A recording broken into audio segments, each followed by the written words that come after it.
and where we can actually give in our recommendations, and if there are any avenues where we can actually make some changes or make some dents in the entire policy, in the entire budgetary process. So that is one of the major this was one of the major important activity for the FPC when we collected together, and this was also one of the very important tasks for us to have convened this pre-budget consultation, to have a set of recommendations. For in the last few years, we have been doing this. Of course, we all know, all of us who have gathered here, we all know that it is becoming more and more difficult to get anything through with the regime in terms of making some headways into any policy discourse. But I think there is some interest of the Ministry of Women and Child Development in gender responsive budgeting, which is something that the Feminist Policy Collective is absolutely committed to look at the gender responsive budgeting from a very alternative lens and a very transformative lens, to bring in gender equality into its view. And so this year's consultation looks at the entire process of feminist recovery pathways, what can be done, and also recommend into the budgetary processes. So we are convening a little earlier than every year that we have done so. With us, we have as the keynote speaker a very eminent person who actually needs no introduction to this audience. We have Professor Jayati Ghosh, who has been teaching, me included, a lot of people in the Jawaharlal Nehru University, and right now is also faculty at the University of Massachusetts Amherst. And we are very happy to have her with us. I do not have to get into introducing her about her recognition, her acclamations, and the way she has been, what she has been doing. So, we do have 5 minutes before we start, but I think I'll hand over to Jayati for making her keynote and giving us direction in terms of what we should be doing and what kinds of things we should be looking at in this year's budgetary process, focusing more on women's issues. Thank you so much, and over to you, Jayati. Thank you so much, Shona, and it's really such a pleasure, even virtually. We're so starved of interaction nowadays that even meeting virtually is a big pleasure, and it's nice to see so many people among the participants whom I wish I could meet in person as well. But anyway, I'm not going to spend too much time on all of that background, because we may as well get on to the business at hand. Once again, having looked at the list of participants, I think everything I'm going to say is well known to all of you. So it's really reiterating things that you have already thought about and have experienced and get feedback from all your different constituencies. But let me just highlight, first of all, the macroeconomic context. Then secondly, if you like, the political economy context, which is very important, especially, I don't have to tell all of you who have been doing this kind of budget analysis for so long, but the political economy context, which is absolutely essential. And then briefly, what I think should be done in terms of focusing both expenditures and revenue generation strategies. And then also, when budgets are released, or even before they're released, what we should be highlighting and flagging. So in terms of the context, it's no secret that the economy is in collapse. Despite all this talk of V-shaped recovery and all of this, there are some, India is actually exceptional in terms of how bad things are. We are among the worst performing economies in terms of livelihood rebound. Our livelihood has not rebounded. So first of all, we had a larger than normal collapse in livelihood. And that was really because of the very severe way in which the lockdown was first imposed and then implemented. We had one of the most stringent lockdowns in the world, probably the most stringent in its early phases, imposed like a military curfew, which denied, at very short notice with no warning, so that people could not prepare either. And we followed that up with almost next to no compensation, very, very little compensation in terms of the incomes lost during that period. And again, this is not news. The various schemes and packages that were announced by the government as relief measures were nowhere near anything that could compensate the dramatic loss in income for between 4 to 6 months, in many cases, absolute loss of income. Many surveys have found that between 30 to 40% of the workers they interviewed had no income over the period from end of March till late July. And even those who did then get incomes after that got between 50 to 70% of the money returns that they had got earlier. So dramatic collapses in income, first none, and then very, very dramatic collapses over the subsequent period. Most recent surveys have found that even a year after the lockdown was imposed, and well after that, in fact, in July 2021, that many workers have not even got 80% of what they were getting before in terms of wage incomes or incomes from self-employment. This collapse in livelihood had a very strong association with the fiscal response, or shall I say the lack of it. So we have seen that across the world, I mean, the advanced economies went to town, right? They forgot all of their talk of, fiscal discipline and everything. Suddenly, none of that mattered. So you had fiscal expansion of anywhere between 10 to 30% of GDP, additional spending, okay? I mean, that's the kind of additional money we're talking about, bigger than FDR's New Deal, bigger than anything we have experienced out of wartime, okay? Of course, there was a big North-South divide in this. We know that of the IMF estimates that between January 2020 and March 2021, there was about 11 trillion additional spend. July 2020. So between January 2020 and July 2021, the IMF estimates that there was additional government spending beyond what would have been the norm of around $11 trillion globally. 80% of that came from just 10 countries. The rich countries, no surprises there. 55% of that came just from the US alone. To give you another sense of that global inequality, the US spent on average I think it's anywhere between $25,000 to $30,000 per capita. Additionally, the low-income countries spent additionally $2 per capita. 2, okay? So 25,000 and 2. That's the difference in terms of the per capita spending. Among the G20 countries, India is one of the worst. India and Mexico did the least additional spending.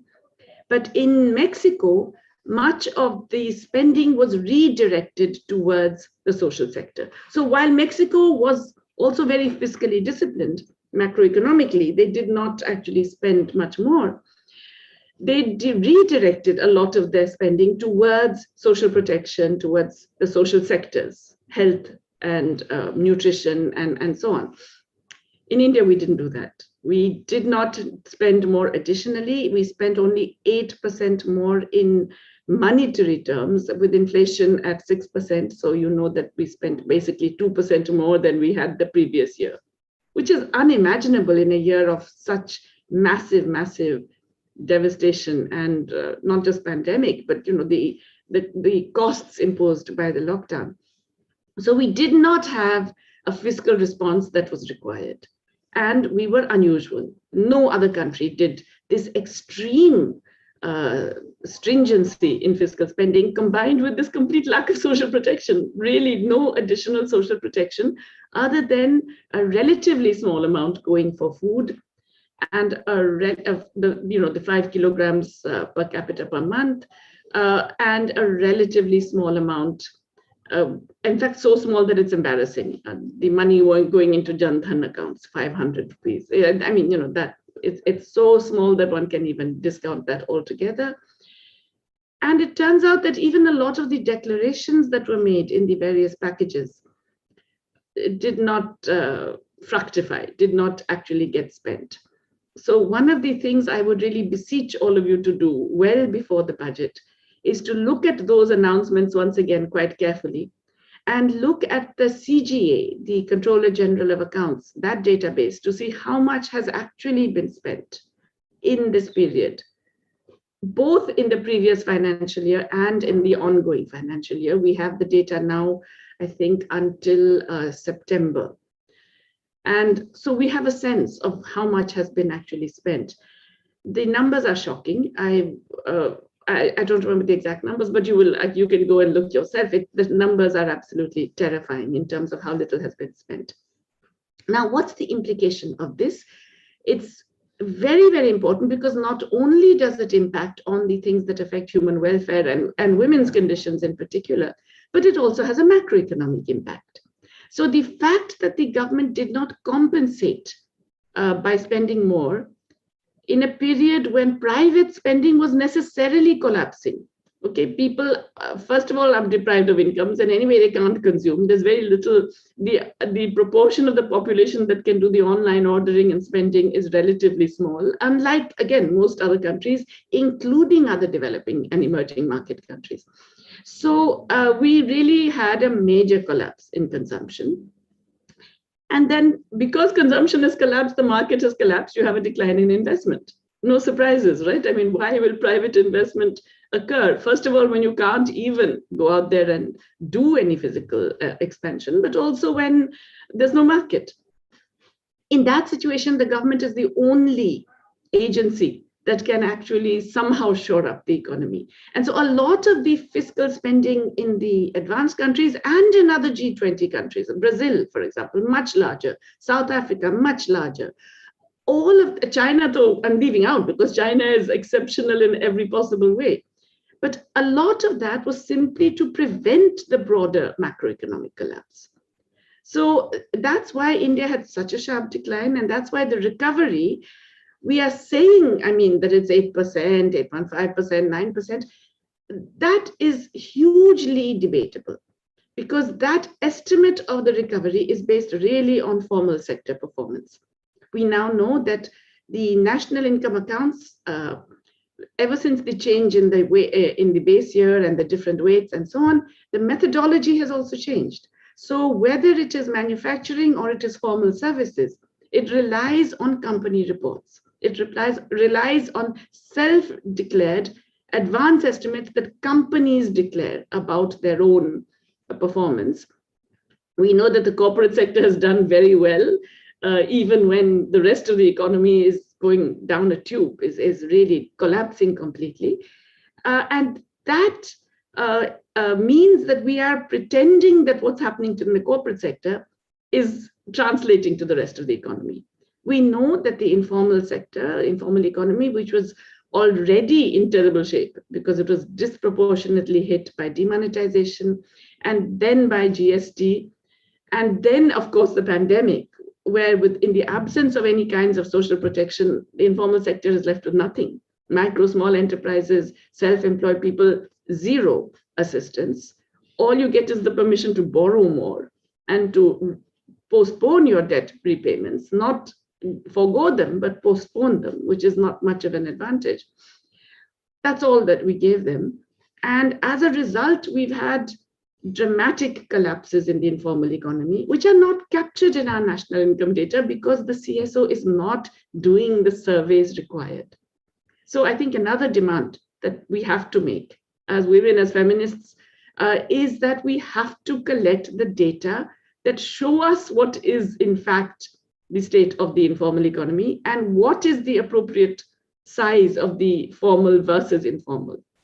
The latest survey was done, the last survey was done in 2004-05, years ago. So that's really, it doesn't tell us. And since then, we know that the informal sector has been disproportionately battered. So to rely on national income data that still assumes that same proportion of around 60-40 was the estimate then, that informal activities account for 40% of GDP. That's nonsense now. We know that the informal economy has been battered.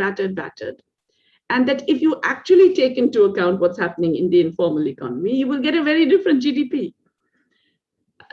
So we need to demand that the statistical system actually does this kind of survey that would enable it to estimate the size of the informal economy and the number of people dependent on it. We're still going by the 85% number, which again comes from 2004-5. Whereas this this particular shift that has happened has also meant that the formal economy hasn't grown in employment as it should have been doing over this time. In GDP, it's grown, but employment, it hasn't grown, okay?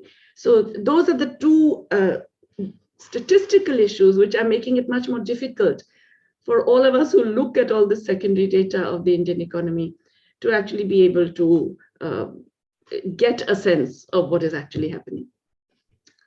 So what's the bottom line on all of this? That actually the economy is in much worse shape than we are told by the official data or by officials, officialdom in general, by the ministries and so on, in terms of how the economy is performing. We have to bear that in mind.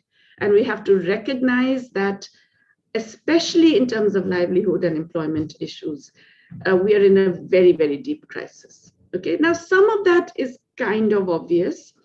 Unfortunately, the real-time data that we have, the periodic labor force surveys were supposed to be real-time. They're not quite as real-time as we would like. And many of us have been then relying on the CMIE, the private Center for Monitoring the Indian Economy database, which has a number of issues, okay, which is disproportionately biased to urban formal sector male employment and is not really good at capturing women's participation in quite the same way. So we don't have adequate handles, but the handles that we do have are telling us about livelihood collapse. There's no question about it. And about wage collapses as well, money wage collapses. So the situation is very dire.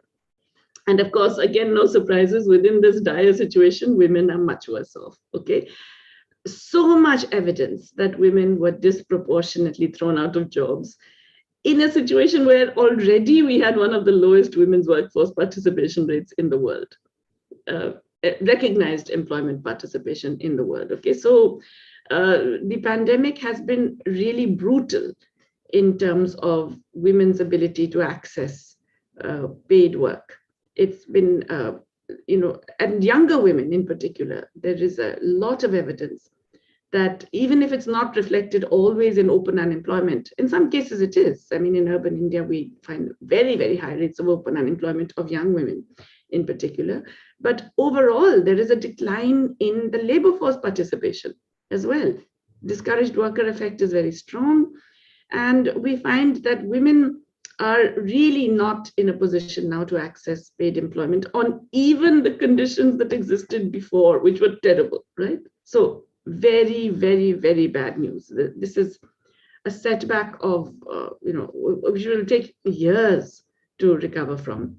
And then, of course, there's the impact on education, which is something that is very important for us to think about, because once again, whenever there are inadequacies and budgetary gaps and lack of spending in education, it's the girls who typically suffer more, whether it's within households or it's in schools, and it's in the communities and so on. So less girls going into secondary and higher secondary schooling, girls have disproportionately suffered in the pandemic when we had so-called online teaching, if you know. And so many of these surveys have discovered not only that, of course, children from poorer families, children in more distant locations and less well-connected locations, children from the less privileged castes suffered disproportionately. But within families, if you have one mobile phone and you need that for schooling, or you can give some hours of the day for schooling, and there are two children and one of them is a girl, it's much less likely that the girl will get access. And this has been found in survey after survey that looked at children's access to online classes. There is a real fear of a lost generation. I've been talking about, many years lost in terms of employment generation, but we are talking about almost 2 years of no schooling for many children for whom, they're first generation learners, their parents have low levels of literacy or low levels of education, they have lost everything. They've forgotten everything. I mean, surveys, and even just today, I was talking to a friend who has been doing surveys in Jharkhand along with Jean Drèze, and there are children who have forgotten everything. There are children who are supposedly now in class 5 who have forgotten their letters.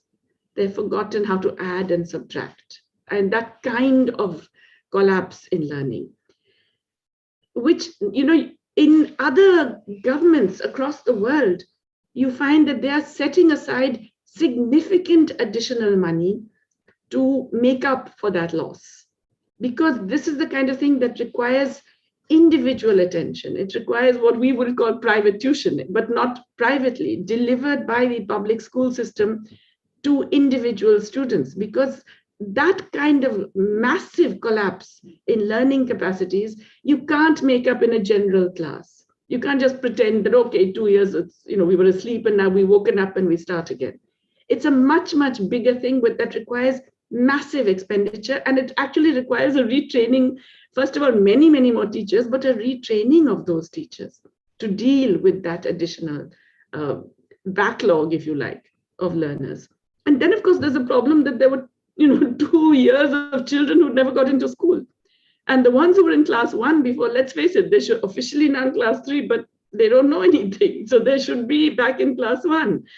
And so there's all of that mess in our school systems, which needs to be sorted out, which will necessarily require massive funding. You cannot do this without funds.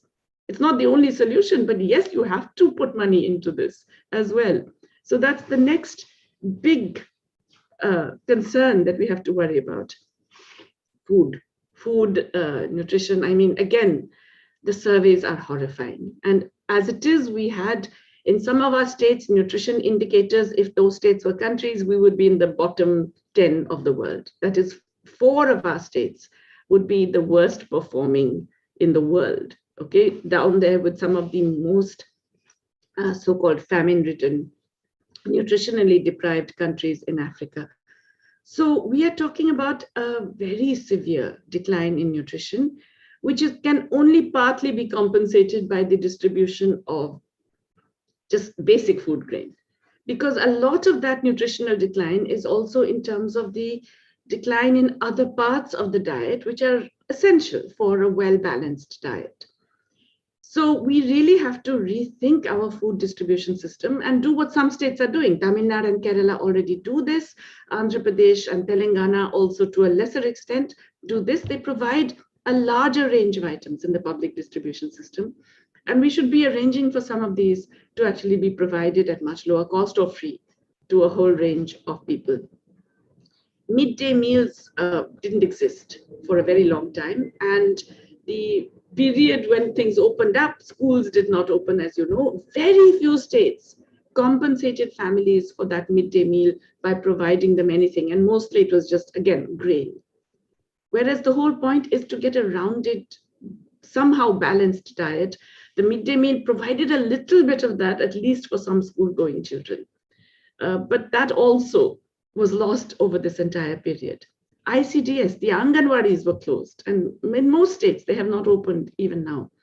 And once again, very few states compensated in terms of providing dry rations, but these dry rations, again, largely in the form of food grain. So we really have to rethink the whole food basket that we are providing, because we are going to now face, I won't even call it a crisis, a nutritional catastrophe in this country, in terms of the evidence, which is actually remarkably already there in terms of higher stunting rates during the pandemic, significant BMI declines. I mean, all kinds of things going on, even during which are supposedly things that happen over long periods. They're not supposed to happen suddenly, but because we have experienced such a major economic shock without adequate compensation and without adequate provision of these basics, these necessities, we are getting these things that happen in countries, when you hear of these in great famines. You heard of this in the Great Leap Forward. You heard of this in the Soviet Union when it collapsed, in Russia. That's the kind of thing we're experiencing in India today in terms of the nutritional indicators already. So clearly it's a huge kind of massive shock that has to be dealt with through significantly increased public expenditure. And because we didn't spend it in the past year and a half, we have to spend it now. We did not compensate from April 2020 onwards, as we should have done. The required expenditure now is even larger, okay? Now, in terms of the other aspect of what has happened during the pandemic, the fiscal response so far during the pandemic, the other really big shock, and again, it's unusual, we are really rare in the world for relying so much on regressive taxation, for increasing our reliance on taxes that disproportionately hit the poor and the disadvantaged. And the most obvious example of that is the fuel tax, which has increased, I think 550% is one estimate in the last 4 years. But it's a massive reliance on fuel taxes, which falls, as we all know, largely on the poor. And this comes in addition to the fact that the spending has not been directed to the poor. We began before the pandemic, we had just been, we had given away this big present to corporates in the form of a tax relief, which was not then justified by any increased investment. And so to make that up and to deal with the fact that other revenues were collapsing because the economy had collapsed or had frozen really for several months, there was this huge increase in fuel taxes, which is now, there's a little bit of a political attempt to bring it down slightly because it's getting to be a hot potato, and because there are state assembly elections coming up. I think we need to be in no doubt about what has caused the minor decline. But even with that minor decline, this fuel tax it's way out of whack with what it should be, and it's way out of whack with how revenues should be raised. Okay, so that's, if you like, the broad background, the context in which we have to ask for things. So what do we ask for? Well, first of all, we have to ask for more reliable data. And I don't mean this in the very general way that, we always end a lot of our workshops and seminars by saying we need more data, we need more gender disaggregated data, Of course, we need all that. But right now, we need to even bring our data back to the degree of reliability that they had, say, 10 years ago. At the moment, our national income data is not reliable. And that's critical, right? I mean, not that I'm a big believer in GDP as an indicator of any human progress or anything, but so much else depends on the way that we interpret the GDP, that we really need to have a reliable indicator. And in particular, the fact that the informal economy has been so badly battered in the past, especially since 2016, has been so badly battered in the past 5 years, that we need to have a proper survey done by the CSO to indicate the actual size of informal sector, informal activities, and the proportion of people employed by the informal sector. We must have that kind of information. And we cannot try and dress it up by claiming that anybody who has an EPFO account is a formal worker, because we know that that's not true. We know that many workers get an EPFO number and then it lies there dormant. They think it's another tax on their wages. They don't even realize they have a right to it. When they move jobs, that's the end of it. They do not realize the portability, or else the employers do not enable that portability. And this is widespread. This is evident. Even we did a small survey in the National Capital Region a couple of years ago, actually 4 years ago now. But anyway, we did the survey to realize that all of those who had EPFO were basically informal workers. They had worked briefly in a factory or in some company and they had got this account, but that was it. And none of them had got any benefit from that. So we need proper data, first of all. And I think this really should be a demand. In terms of exactly what is the state of the economy and the state of the different sectors. But in addition, we also need much more data on the specific sectors that women are employed in, and that the specific sectors they have been thrown out of, or in which their employment has become much more unreliable, shall I say. And this is where another aspect of the pandemic period and the macroeconomic response and the monetary policy response is really very important. The extent to which microfinance institutions were hit is something that I believe has been relatively understudied. I'm not saying there's been nothing, there have been a few, but it's not been given the kind of wider kind of prominence that it deserves. Because, whether we like it or not, the whole NABARD, microfinance, SBL linkage, all of that had some impact in some livelihood arrangements for self-employed women. In some states, like in Kerala and the Kutumbashree, it was crucial in enabling women to actually function.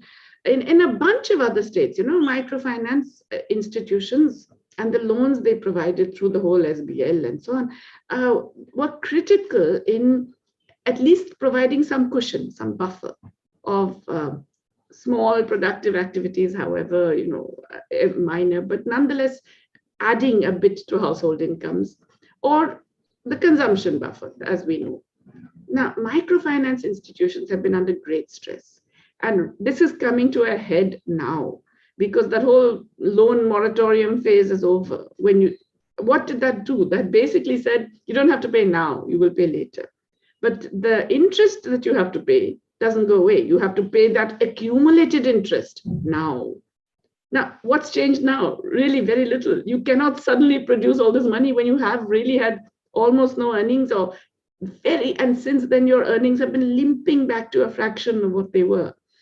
So to demand all this, we are going to see many, many more of these things go bust. They probably are going bust already, but we're not getting sufficient data on that.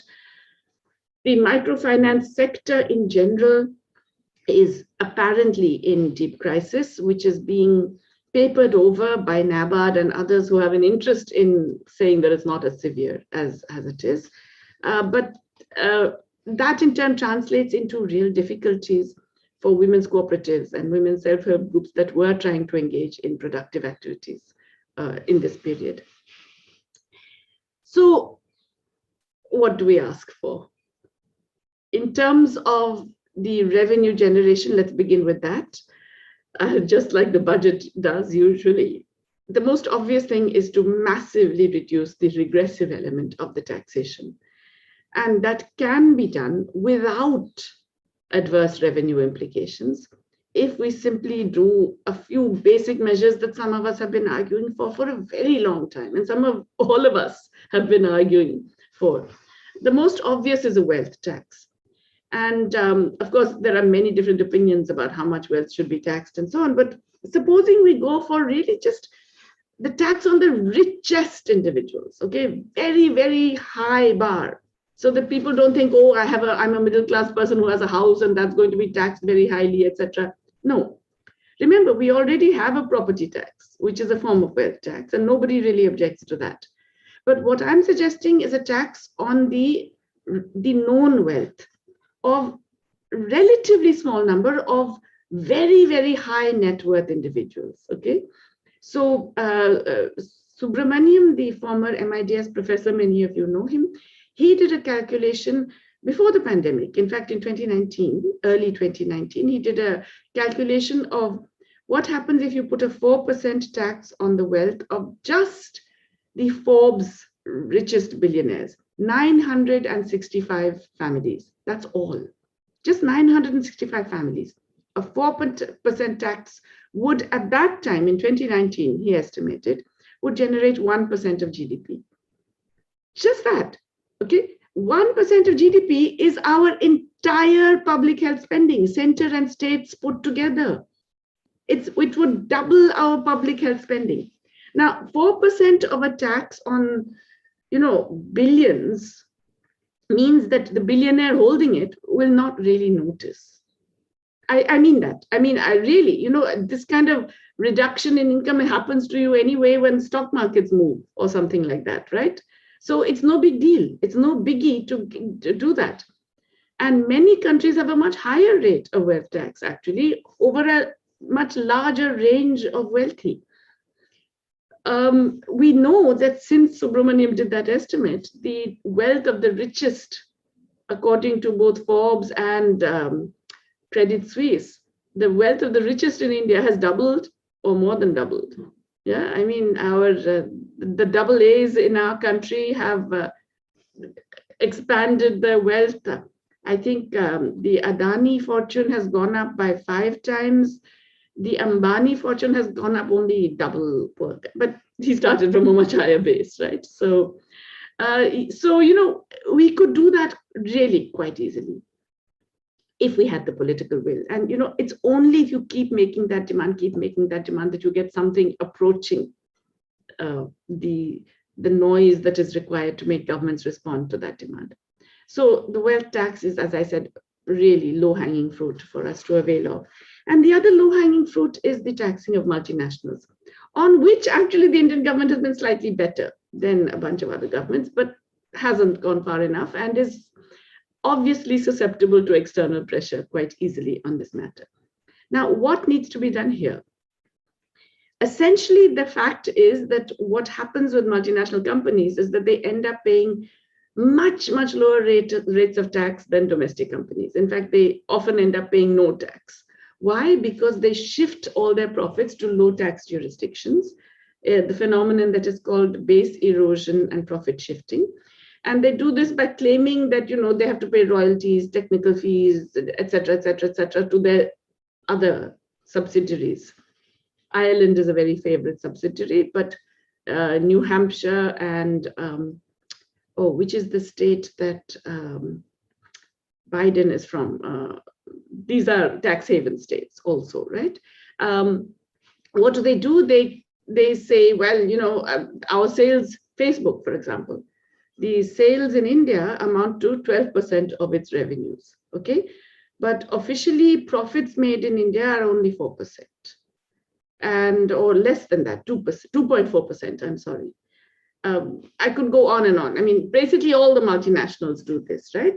And then they shift the money to low tax jurisdictions. And some countries have a really sort of convenient way of getting around the problem.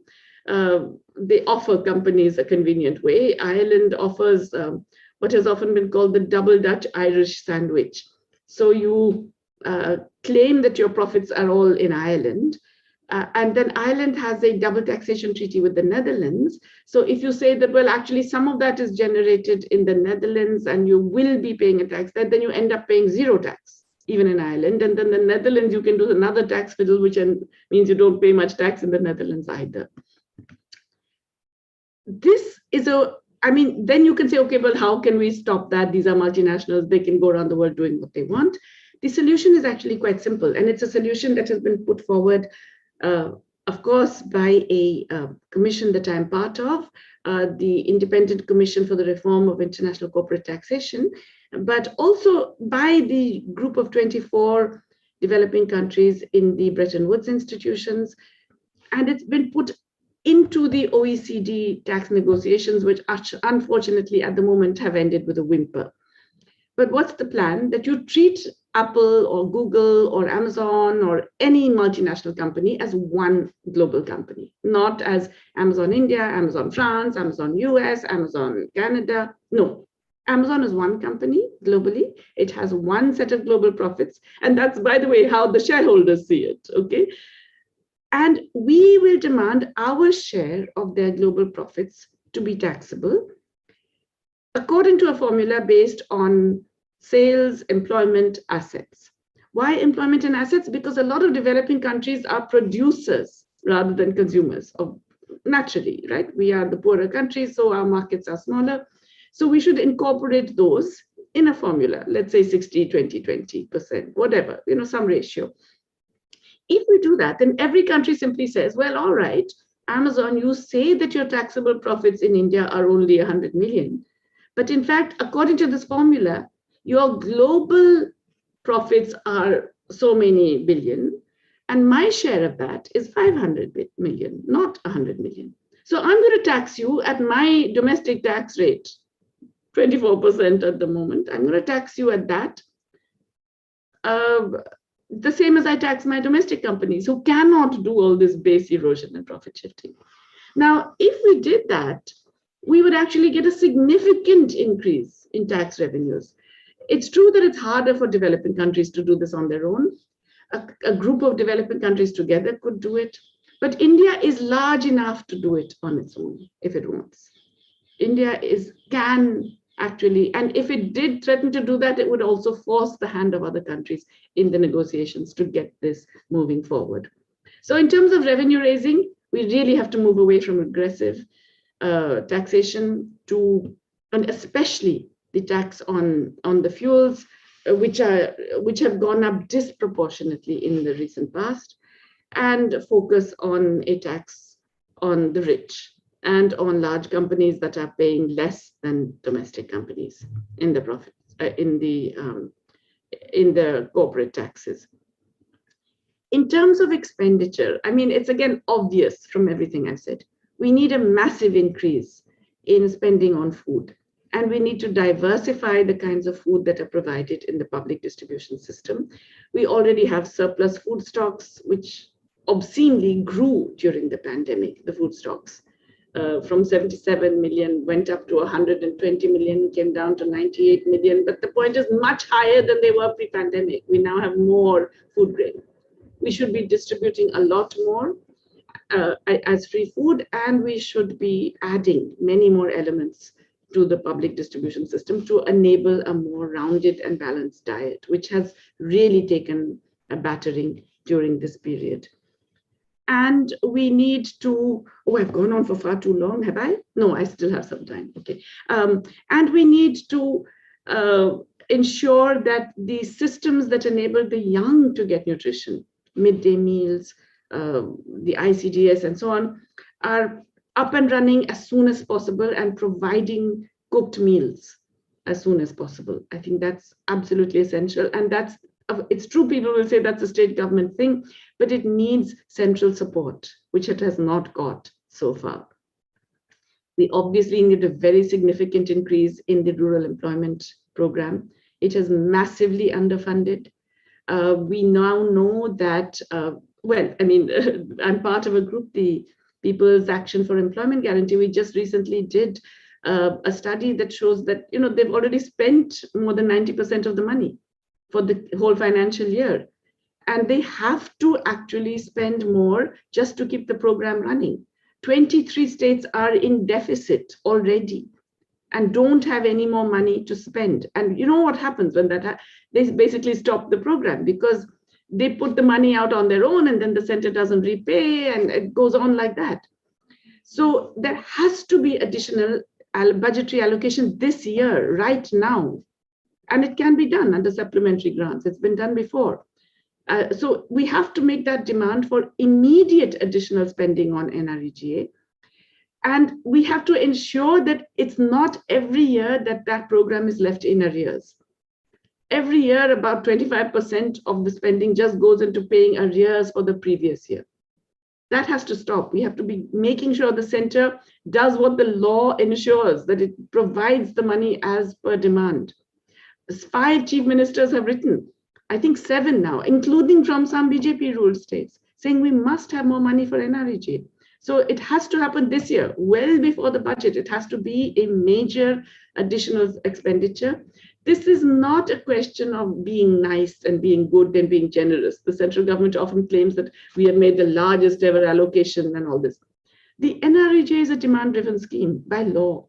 The government is duty-bound to provide the resources. And when it doesn't, it is actually going against the law. The Supreme Court has already made this point to the central government. It's already hauled up the government for leaving states in arrears.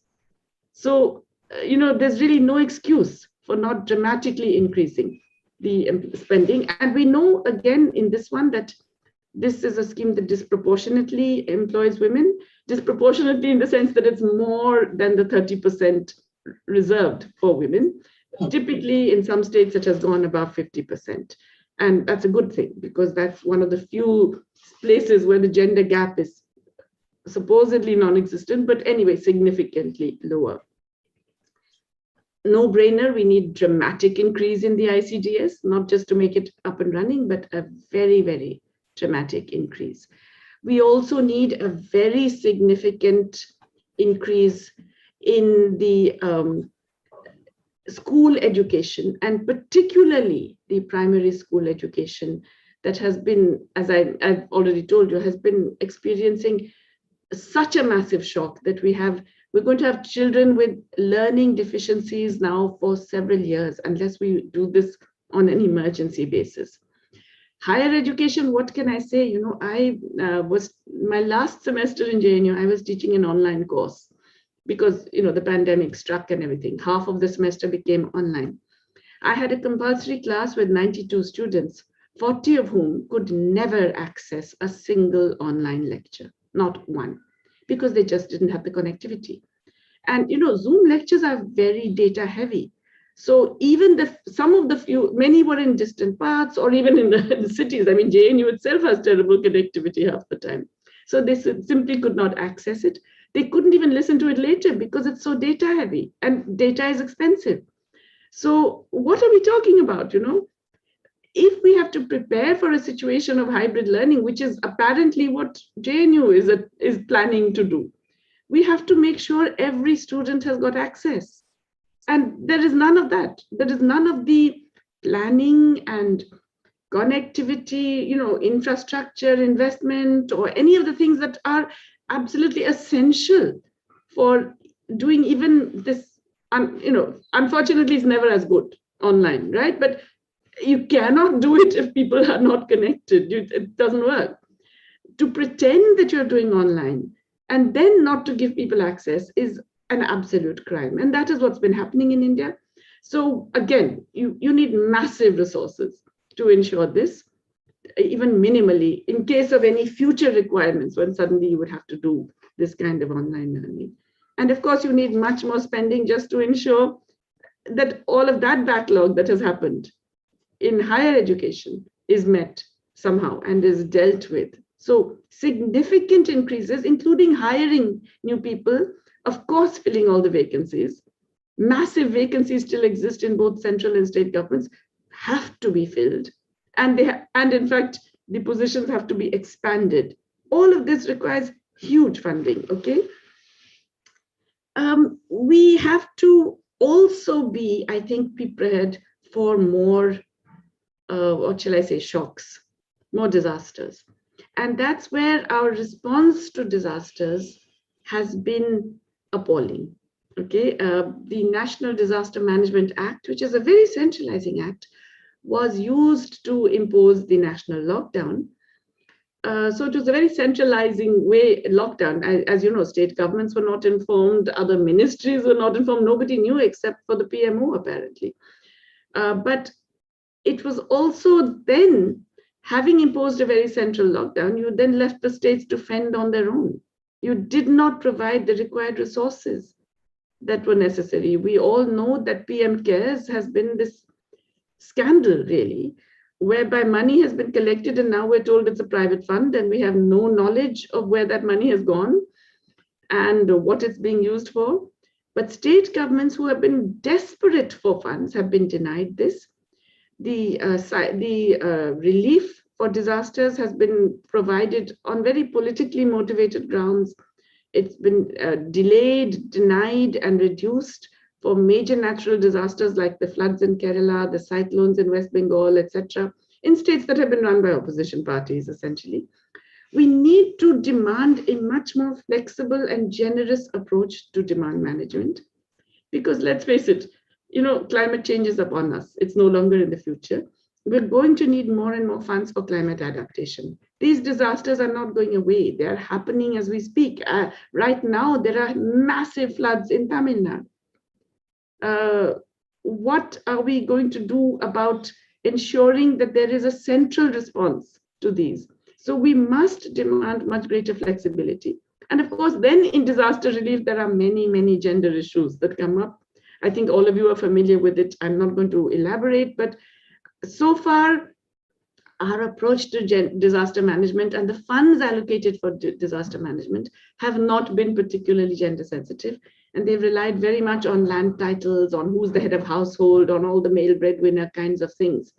We need to get away from that towards a much more people-centered, feminist approach to disaster management as well. But above all, we need much more funding, much more flexibility in funding, and much more norm-based funding that doesn't depend on the political proclivities of the central and state governments. So these are some of the things. I mean, there are many, many more things I know all of you will think of. These are some of the things that we should be asking for. I see that there are lots of questions in the chat, which I will try and look at, but let me stop here and we can have a discussion. Yeah, thanks. Yes. Thank you. Thank you so much, Jayatidi. This was really something that we were looking forward to, laying out all the issues in front of us, the things that we are planning to discuss over the next 2 days of the consultation. I mean, you exactly know what we do in this process. You have been our supporter and friend from the inception. Thanks so much for this great talk. I think we have a lot of questions. I think 2 questions on GST, basically, that we have. Maybe, and one of the questions, I think 2 more questions on taxation. So can you see your chat box on the questions? Yes. You are muted. Yeah, because I didn't. I'm sorry. Okay, right. Okay. So I think the first question is from Aishwarya about incorporating fuel tax within the GST. And I think somebody else has also talked about fuel taxes. Yes. So yeah, this is the thing that for obvious reasons, fuel taxes were not put in the GST because the center likes to use it, the state governments like to use it, right? And if they were put in GST, that would put an absolute limit on what they can extract from it, which would really mess up the central government's revenue management. I think there's a very strong case for it. I don't think it's going to happen because even the state governments don't particularly want it right now. And the center definitely doesn't want it. So we can demand it. I don't think it would happen. The point, though, is absolutely correct that, this whole, a lot of people say, but, we should have high fuel taxes because we want to move away from carbon and all that. But it doesn't work that way because the carbon, we are still incentivizing carbon investments, right? The government is still giving all these subsidies for coal. It's still offering lots of natural gas and petroleum resources on the cheap. So the government is incentivizing carbon emitting fuel investments anyway. So the idea that the carbon price in India will make a difference, that's not correct because in India, there are different elements at work. What's happening is that the fuel tax, which enters into every other price because it enters into transport, it enters into agricultural costs, it enters every other price. And that's being used as the major cash cow, if you like, the major source of revenue raising. That really has to stop. So I think, yes, we should make that demand, that bring it into the GST and tax it at, the highest rate if you like, but keep it there. Do not, at the moment, fuel taxes account in most states for about 60 to 70% of the price, which is ridiculous and obscene. Okay, so yeah, absolutely. Ravi, hi Ravi, nice to see you here, or not see you, but know you are here. Revenues forgone. What about putting an end to tax expenditures for the corporate sector? Absolutely. Thank you for raising that. This whole thing about revenues forgone, it was earlier part of what is seen as industrial policy. That is to say that you are thinking of subsidizing particular sectors as a means of ensuring, as a strategic thing, you want to promote particular sectors. Over time, it's really become a way of rewarding special interests. And, these small changes in duty, these small changes in this and that, Reliance Industries in the father Ambani's time was the past master of doing this. A tiny change in an excise duty rate that nobody would notice, or in an import duty rate that was lost in the details of the budget documents, would end up giving him massive profits and undercutting rivals like Bombay Dyeing and all of that in those days. So this is not a new thing. But essentially the revenues foregone has become a means for crony capitalism and special interests rather than industrial policy. And it's huge. Okay, the estimates on average, I mean, I last did a calculation way back in 2018, but I'm sure Shona, Malini, and all of you know better than me. Between 5 to 7% of GDP, right? So larger than the fiscal deficit is the revenues foregone every year, which is ridiculous. And it clearly is not contributing to any industrial policy because, hey, where is our industrial policy? Where is our industrialization? Where is any of this, right? So clearly the way in which we're using revenues foregone is all wrong. And it reflects lobbying, political, economic power, crony capitalism, rather than any genuine industrial policy. I think one more question on wealth tax, examples of wealth tax covering social security in any countries. Right. Yes, thank you. Okay, so here's the thing. When you do a tax on wealth, it goes into the broad overall resources, right, which are fungible. So you can't say wealth tax funds social security, and we should get out of that trap. This is a trap that neoliberals always put to you. They say, you can't spend on this. Where's the money? Show me the money. I regret to say our former Prime Minister, Mr. Manmohan Singh, used to always say this as well. I remember when in the National Knowledge Commission, I got finally the rest of the commission to agree to the demand for right to education, which at that time was not a law. And so we wrote this letter and he tells me in a meeting, where's the money? Find me the money, which is ridiculous. Why should particular types of social spending be asked to find the money? Do they say the same when they give a tax rebate? Do they say, well, the money for the tax rebate is going to come from X, Y? No, they don't.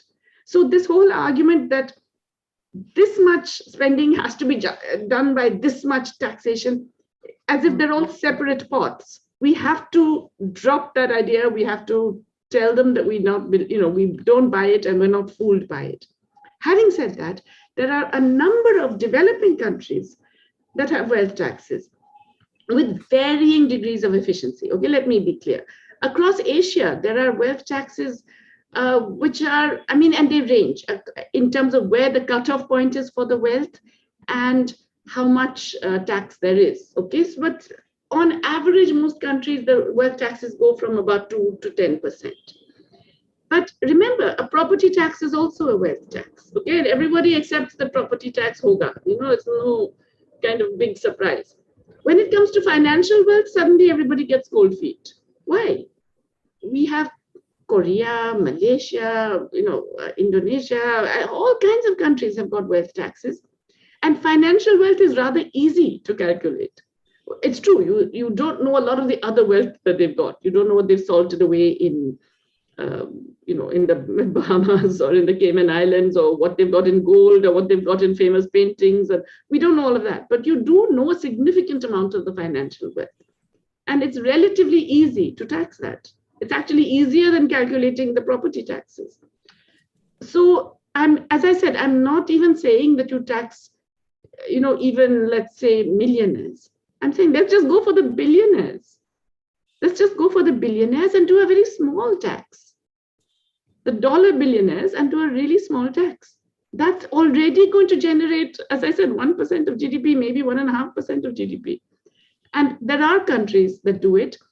In India, the wealth tax we had was, first of all, on a very low base. So it covered a lot of people. It was a very, very low rate. And it wasn't implemented efficiently. So people kept saying, well, the costs of implementing are higher than what you're getting from it. That's because of the way it was designed and structured. We can design a tax which is relatively low on a very high base. And then it's easier to implement. Then you're only dealing with maybe 1,000 individuals. It's not such a biggie. Okay. There are quite a few questions, but before we get into that, just to come back to this entire issue about including gender within this process of recovery, I was just thinking that, and this is sorry about everybody, I just wanted her to, wanted the focus to be a little on one of the important things that we would also be discussing is given the, you talked a lot about the implications on education, learnings of children who have been out of school for 2 years. But I think there is also this entire issue about women staying at home, having to take care of children, more men in the house, and also the implications of more men staying at men staying more hours in the house, impact on violence against women. So if you could just bring those perspectives into the discussion. Yes. No, you're absolutely right. And I'm really sorry that I had this point about the unpaid work and I left it out of the discussion.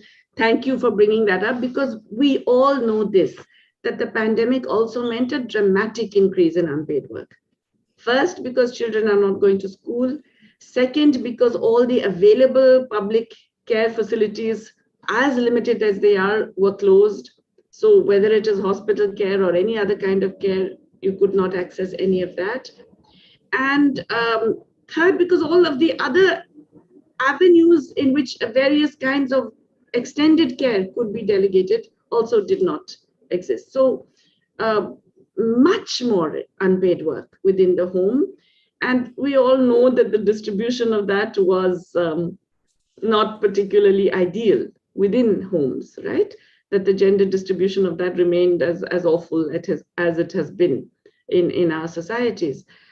And we also know that that male frustration typically expresses itself in domestic violence. And the very limited evidence we have, because it's also harder even to report domestic violence when you're stuck at home with the perpetrator, that there was a significant increase in domestic violence. And of course, all the avenues for dealing with that were also largely closed, like shelters for women and all of that kind of thing. So the pandemic has meant that this sort of triple whammy, if you like, for women, loss of access to paid employment, much more requirement of unpaid care work at home, and facing domestic violence, including from frustrated male members of the household. So additional violence at home, all of these disproportionately affected women, which in turn, if you look at the budgetary implications, means that you have to be spending more on precisely these things, on much more enabling of care activities, including home-based delivery of care. This is something that the Kerala government has been rather good at pioneering, especially for the elderly and those requiring, special, those with disabilities and so on, home-based care deliveries. But also we need much more budget allocation for women's protection. This is something that successive governments have been dreadful on, okay? The famous Nirbhaya fund, which never even got spent. It was pathetically low to begin with, but it was never spent. And I think we need much more in terms of the allocation in different ways for protecting women from violence as well, in addition to the things that would reduce their domestic care burden. Okay, there are many more questions. Okay, I think. Thank you so much. We just have 5 minutes more to the session. It is up to you how you want to conclude it, Joydevi. Okay, well, I see that there's a question on NREGA, which I would briefly touch on. And then there's a question about allocating a certain proportion of the entire budget for gender justice. So here's the thing. In terms of the NREGA, this whole idea that there is this one pot of money that the government has and it can only spend that pot, and the NREGA pot is only this 70,000 crore and it can't spend more than that, is nonsense. Okay, all governments spend before they get the revenues. They get the revenues at the end of March, they're spending over the year. Okay, so this idea that there's only a given amount of money, that's completely untrue. They can spend if they want. And the law in the NREGA says you have to spend. You cannot say, oh, I don't have the money. There is no such constraint. It's entirely notional, this idea that there is a constraint that prevents the money from being spent by the central government. And the central government has been saying, oh, I can't do this without an ordinance. We can't spend this money because, we need parliament session. Again, it's nonsense. You can spend and then make a supplementary demand for grant because the law says you have to spend when there is a demand for this. So the fact that a state goes into a deficit over this is already illegal. We also know now that a huge amount of the delays in wage payments is because the central government doesn't transfer the money for the wages. So, the central government has no excuse on this. There is no question that, oh, we don't have money, we don't have funds. All of that is actually irrelevant. And it is what it's doing is, strictly speaking, illegal. Even the Supreme Court has said that in terms of the money for NREGA. Overall, do we need to say allocate so much for gender justice? So here's the thing, we've all been advocates of gender budgeting, but let's face it, it's become a con. The way it is utilized, especially by the government of India, it's a con.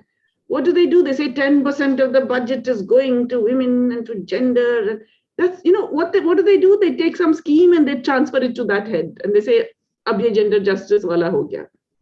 That's not what we want. What we want is specific action. We want specific spending. So let's not fall for that con where they can just do a little bit of fiddling of budgetary heads and come and tell you, we're spending 30% on gender, you should be happy. Let's not fall for that. Let's say, these are the things we want. Here are the specifics. And you better deliver on those specifics, because if you don't, then you're not doing anything for gender justice. So yeah, that whole 10%, 15%, 20%, that's what they would love, because that really lets them off the hook. They can always do a fiddle, an accounting thing, and tell you that, yeah, we're doing so much for gender justice. You should really be celebrating us. We should be demanding this much money for, this scheme, for that program, for that spending, and so on. And don't raise money in this way, raise it in this other way. Those are the things that we should be demanding. I think that's about it. Thanks. Thank you so much. Due to paucity of time, we apologize. Probably we won't be able to take all the questions now. But here we are all gathered in this hybrid mode. We don't know how to operate, but we all want to say a hi to you who have gathered in IBIJ office. So we have with us Jashodhara, Ritu, Sunita, Renu, and Nilangini. So, and Nisar, and my colleague Kanika. So yes, hello to all. Lovely to see you all, and lucky you to be all together. Yes. Hi Ritu, hi everyone. Okay, thank you so much. And I think we can conclude and wrap up the session. Thanks to the audience and thanks to the speaker, of course. Thank you. Thank you. Okay.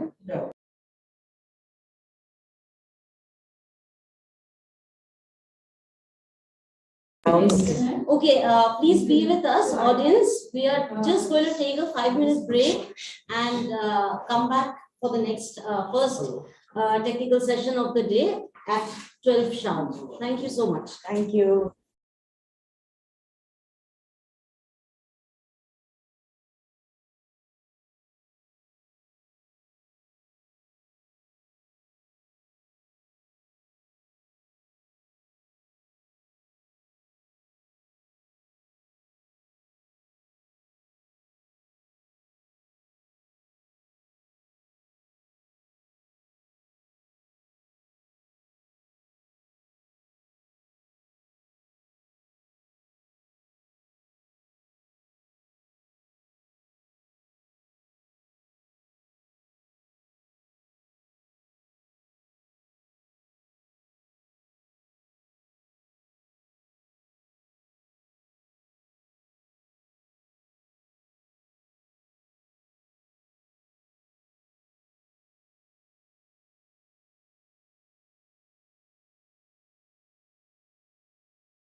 Some people have their hands up. Huh?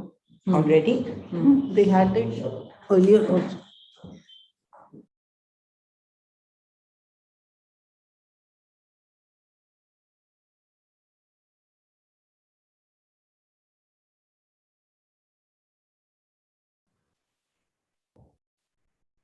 No. Hi, everyone. Am I audible? Very nice to see Ravi. Okay.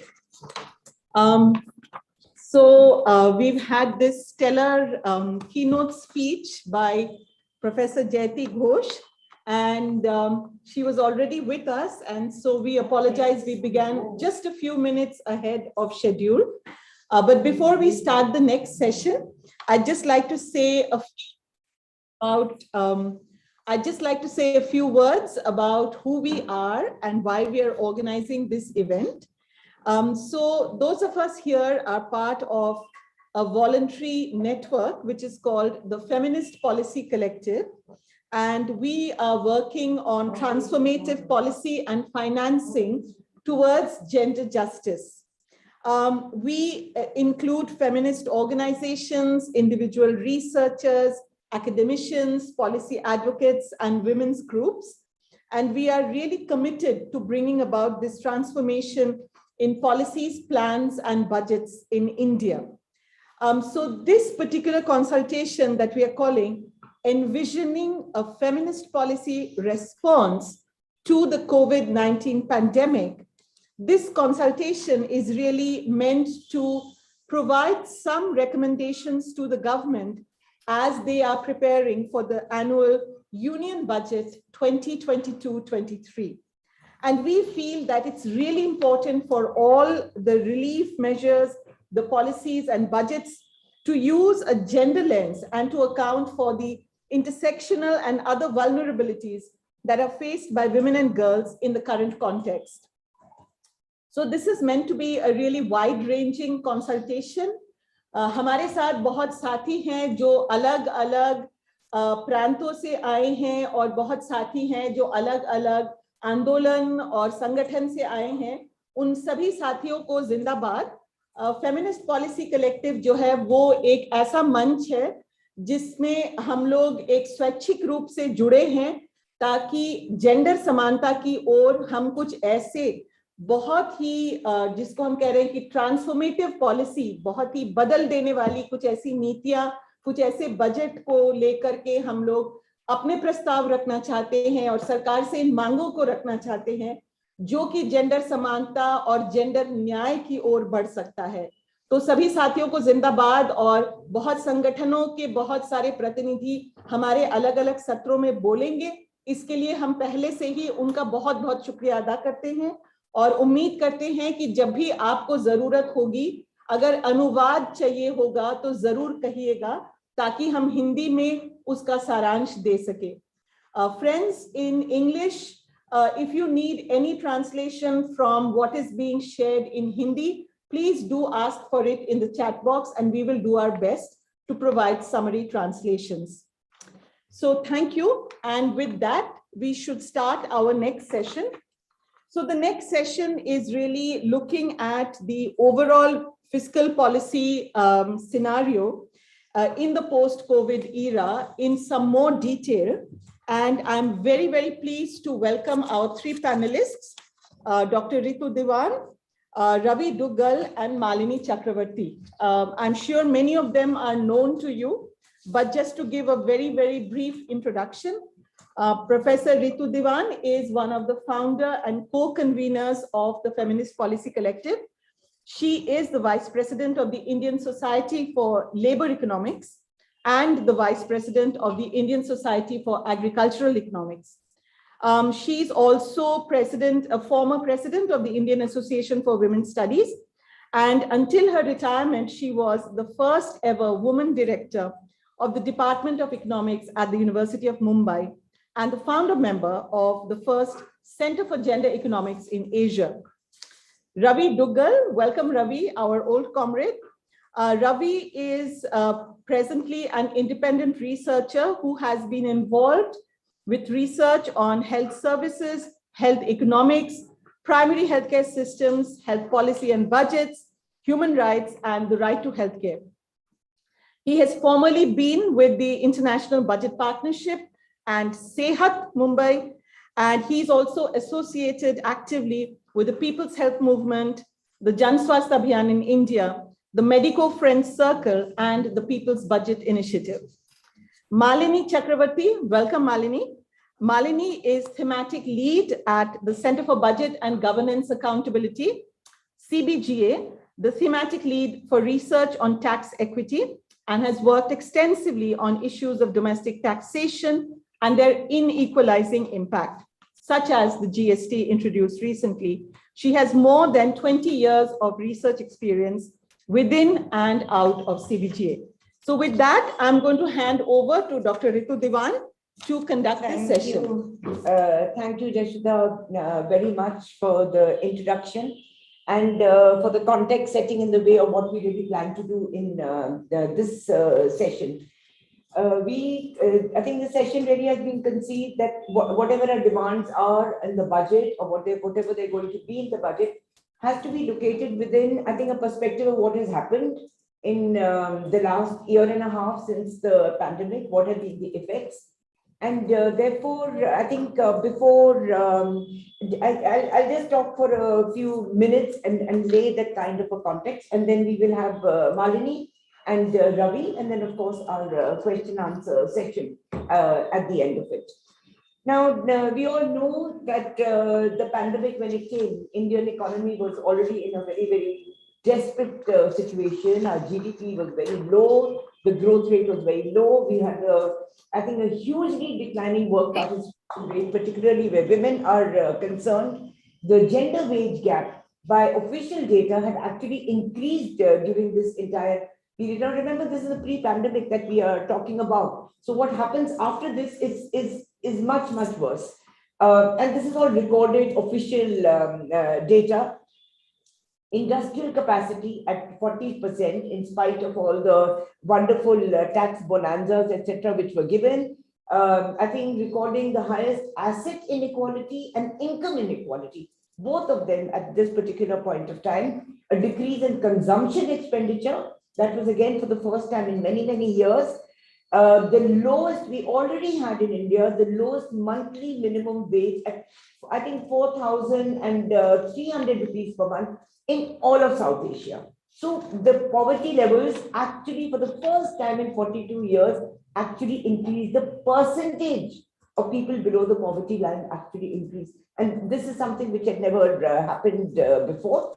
And fall in every single global ranking, whether we talk about Global Hunger Index, of course, again, we have fallen 4 or 5 places in this past 1 year, but whether it was pollution or you just take it at everything, press freedom, education, gender wage gap, employment, every single, I think 13 or 14 indicators which were there is exactly where we had already fallen. And then comes the pandemic in this context. And, you know, we say the impact of the pandemic, but for me, it's much more the impact of the policy response of the pandemic, which has really caused all the major issues which we are debating today and which we will be discussing today, and which will translate into some kind of budget demands and asks at a broader level. Women, of course, transgenders, and of course, all the categories which are there.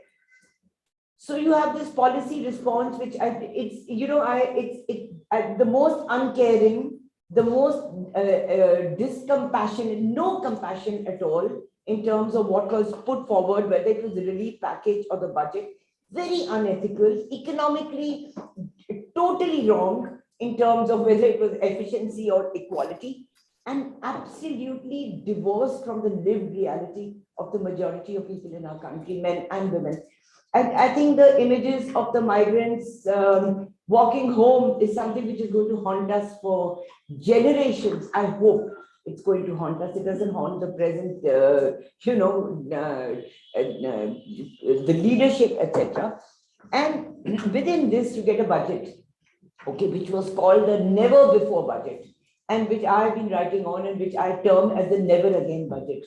It was totally separate from what, total disconnect between what was needed by the people and what was actually given. So instead of a demand-oriented budget, you had a totally supply-oriented, the focus on credit. I'm not going to the details of it because you're just laying out the broad issues within which our budget demands will come forward. So you had it credit-based, the gender-based, the gender budget was reduced by 26%. Narega, we know what has happened. We've been demanding for a very long period of time, I think for 5 or at least 6 years, for an urban employment program. Absolutely no context or mention of that. No support at all to the MSMEs, where a large number of women are employed, or the large number of the poor are employed, or to SHGs. I think that's another area which we really need to focus on when we ask for our demands. Your ICDS is stopped, your education system, etc., and no data. I mean, we kept asking for data and nothing, absolutely nothing. I really think data in India has become like urban luxury.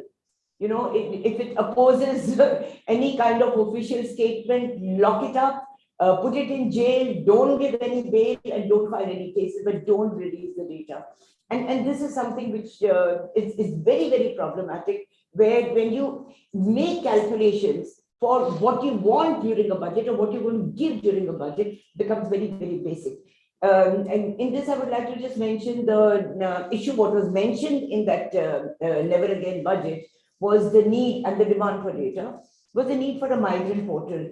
And absolutely nothing was done. Went to court over a period of time. Sorry? Speak into the mic, they can't hear you. Oh, sorry. So, I hope I don't have to repeat everything. Yeah, because anyway, so the need for a migrant portal, which was not done. Some of us went to the Supreme Court. The Supreme Court finally gave an order that please do the migrant portal. It was set up only last month.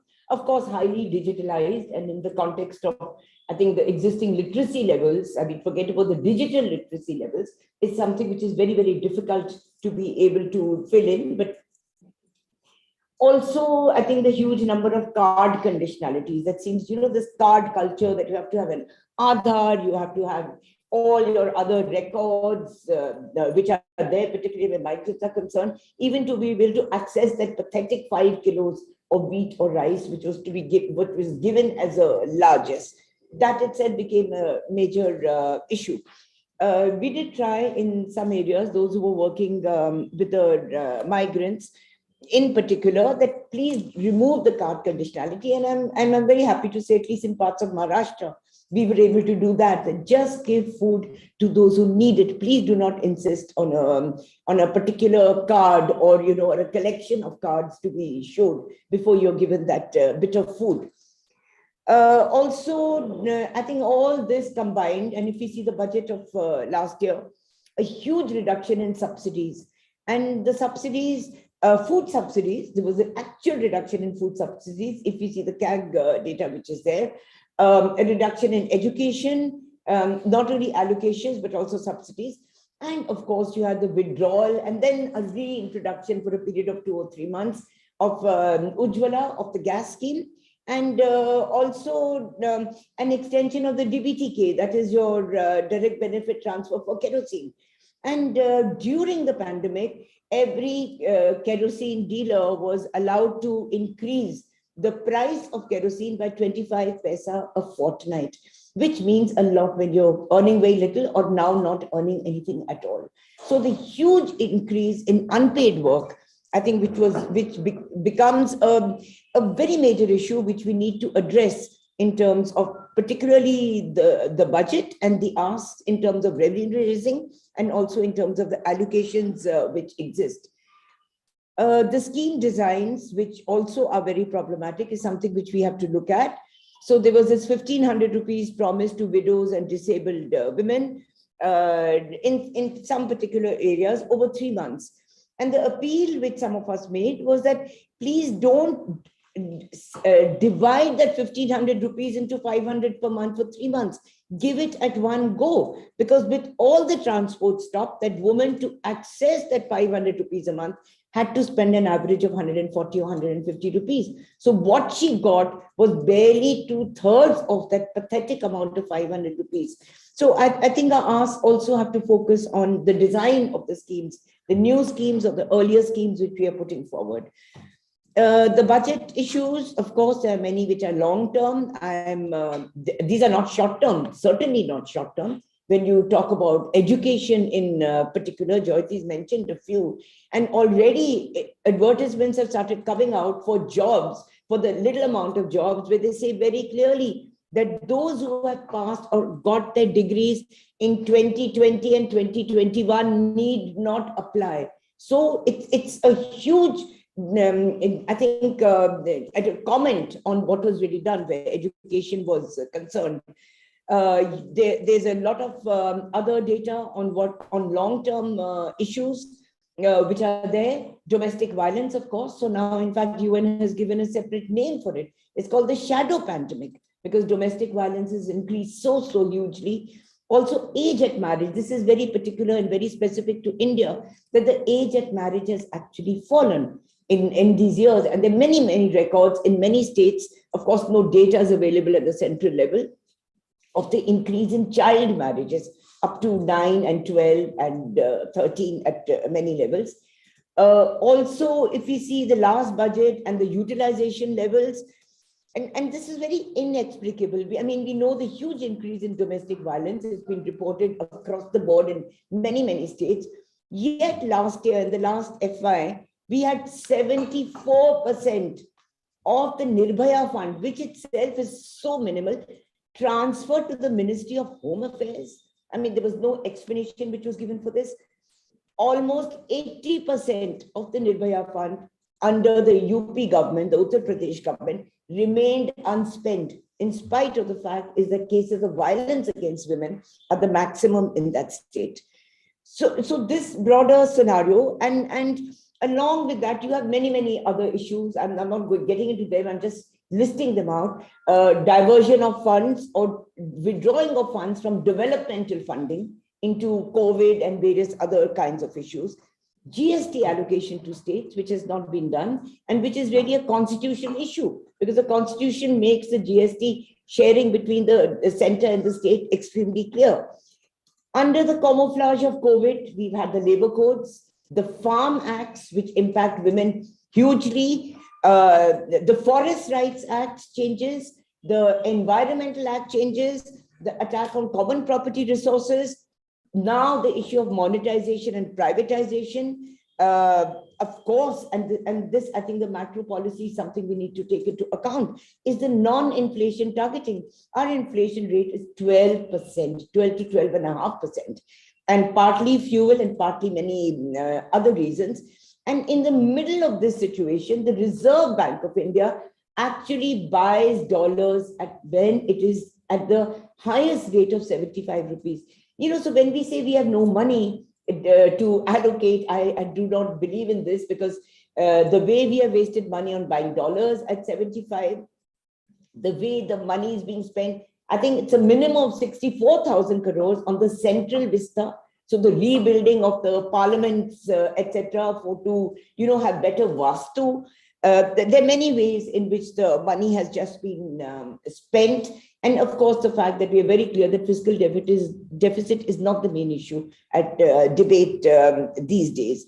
So there has been overall what I call, when we talk about the macroeconomic framework, the macroeconomic framework also takes into account, or the paradigm also takes into account scientific temper. It takes into account equitable technology. It takes into account, rationality, economic rationality, apart from the issues of efficiency. And therefore, when we make our demands, we also have to see it in the broader context of what is the nature of the demands which we are making in the context of the nature of the state. I think that is something which is very essential and related to the attainment. Because one thing is very clear, what has been happening over the last year or so is that all dates of attainment of our SDGs, of our sustainable development goals, will surely be postponed, and they have been postponed, including something like child marriage, thing which is very, I think the worst form in a way of what has been happening to women. So our demands in the context of a state which does not care about development, which focuses only on growth and growth of a few, which from a weak enabler has actually become a de-enabler. And that the fact that the present state, whether it's what I call a macro patriarchal state, that it cannot exist unless it increases, particularly this form of the state, cannot exist unless it increases all forms of inequality, whether they're economic or extra-economic. So I think when we make our demands, we put it within this broader framework. There's a lot more to say, but of course we'll say it during the discussion. I now ask Malini to make a presentation. She will be focusing on the revenue raising component and the issues of, I think, gender justice via taxation. So what we call gender tax justice on the revenue aspect of it. And then after that, Ravi, on the focus of budget transparency. I think this is something which is very, very important in terms not only of the last budget, but in terms of the overall fact that India has now been downgraded from a democracy to a flawed democracy. So I request Malini to please present. Thank you so much. I'm going to share my screen. I'll just So, I hope this is visible. Yes. Okay. Thank you so much. I'm extremely honored to be part of this FPC Pre-Budget Consultation. This is the first time that I'm attending this. Now, Professor Jayati Ghosh being the first speaker always puts others in a disadvantageous position. So a lot of things that she has already mentioned, I'll be covering in a little more detail. She did mention that a lot of these things that we're talking about are something that we have been discussing over the last 2 years.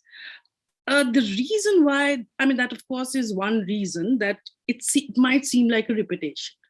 But another reason why it is somewhat of a repetition when we focus on the revenue generation aspect of the government is because the fiscal policy itself today is in a bind, in the sense that the maneuverability that the government has, it has actually reduced its maneuverability in terms of how to, the kind of fiscal policy, and in particular, the revenue generation aspect.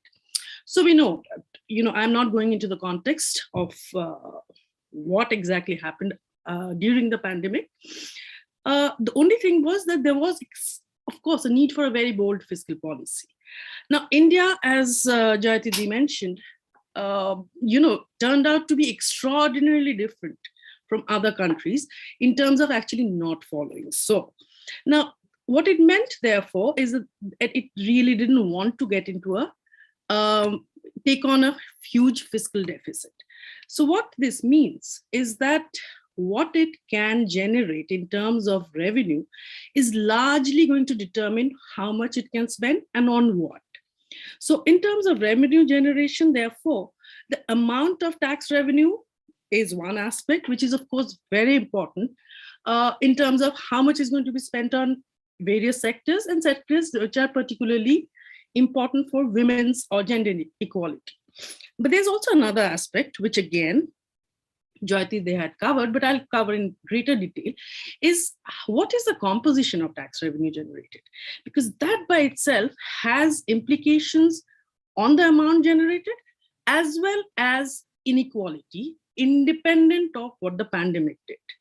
Now, if you look at what has been happening in terms of total revenue generated, how it has been affected over time, and even before the pandemic, a number of tax policy measures have ensured that we actually lose out on revenue generation.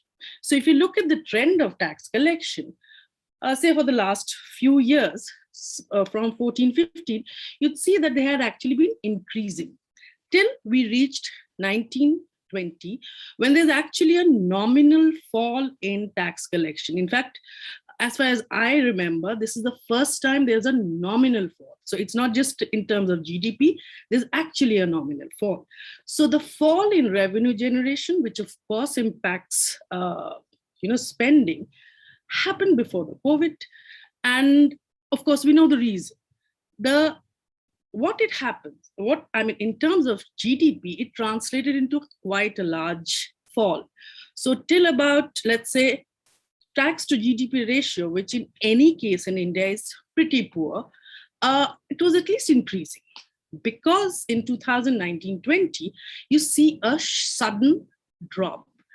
What is the reason? Of course, the sharp cut in corporate tax rates. So the basically cut in tax rates on profits is what was driving it.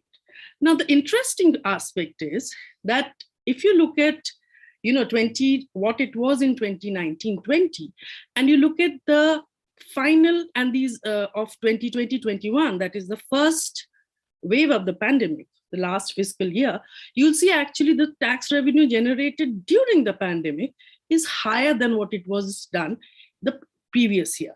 And this is an interesting thing, because then that would give an impression that we're actually doing not so badly. Not really. Why? Because again, the devil lies in the detail. And what has been eloquently described and explained by Jayati Di, basically what happened is you had a sharp increase in tax on petrol and diesel during the pandemic. So what happened, it's as high, when it happened, is as high as 66% when it comes to petrol, 101% when it comes to diesel.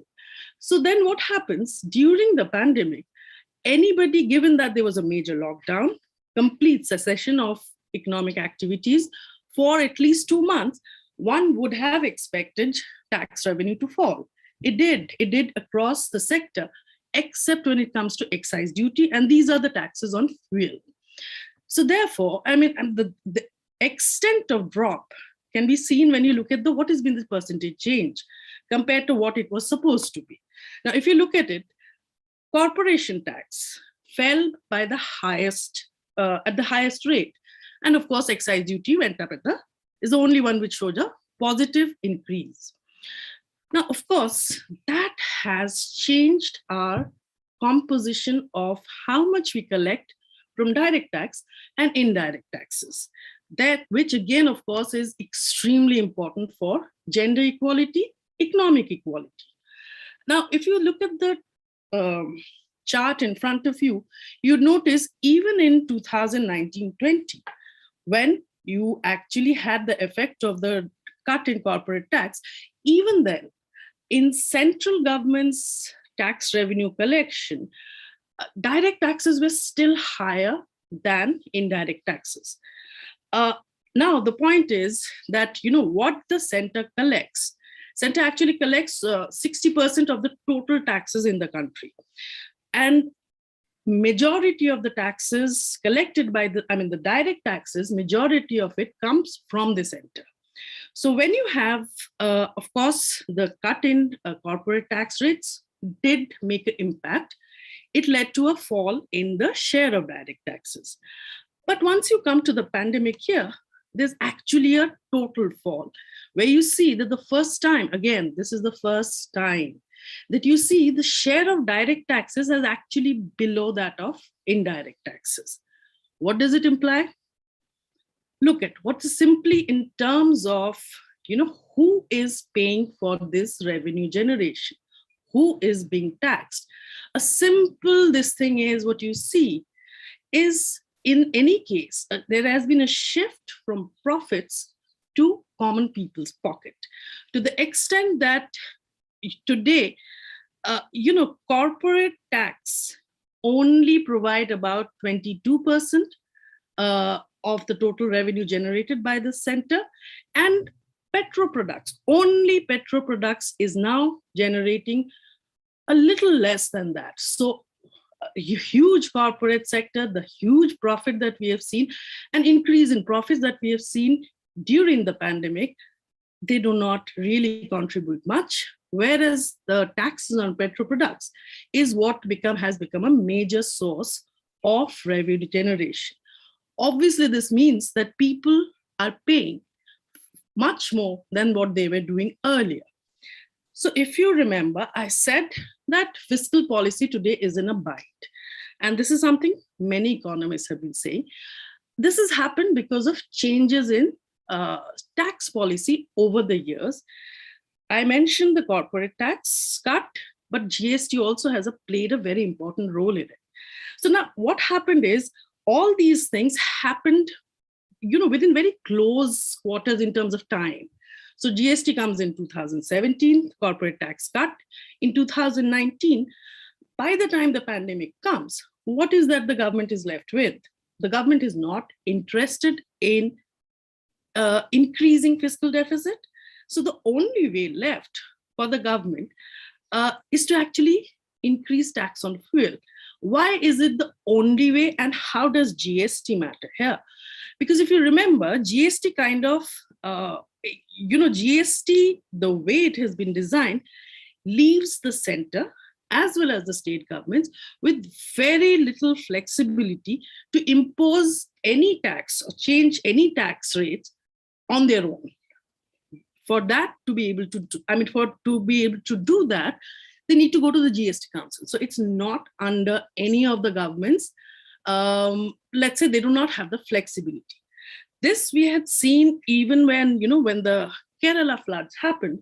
The Kerala government had wanted to raise tax rates on some items so that they could fund the rehabilitation. It went to the GST Council. It took 1 year for them to be able to get permission to levy such a tax, and it was only for a short time. So therefore, indirect taxes, even the ones which are, let's say, luxury goods, washing machines, dishwashers, ACs, even the government doesn't have the flexibility anymore to actually increase taxes on them without permission from other parts of the government.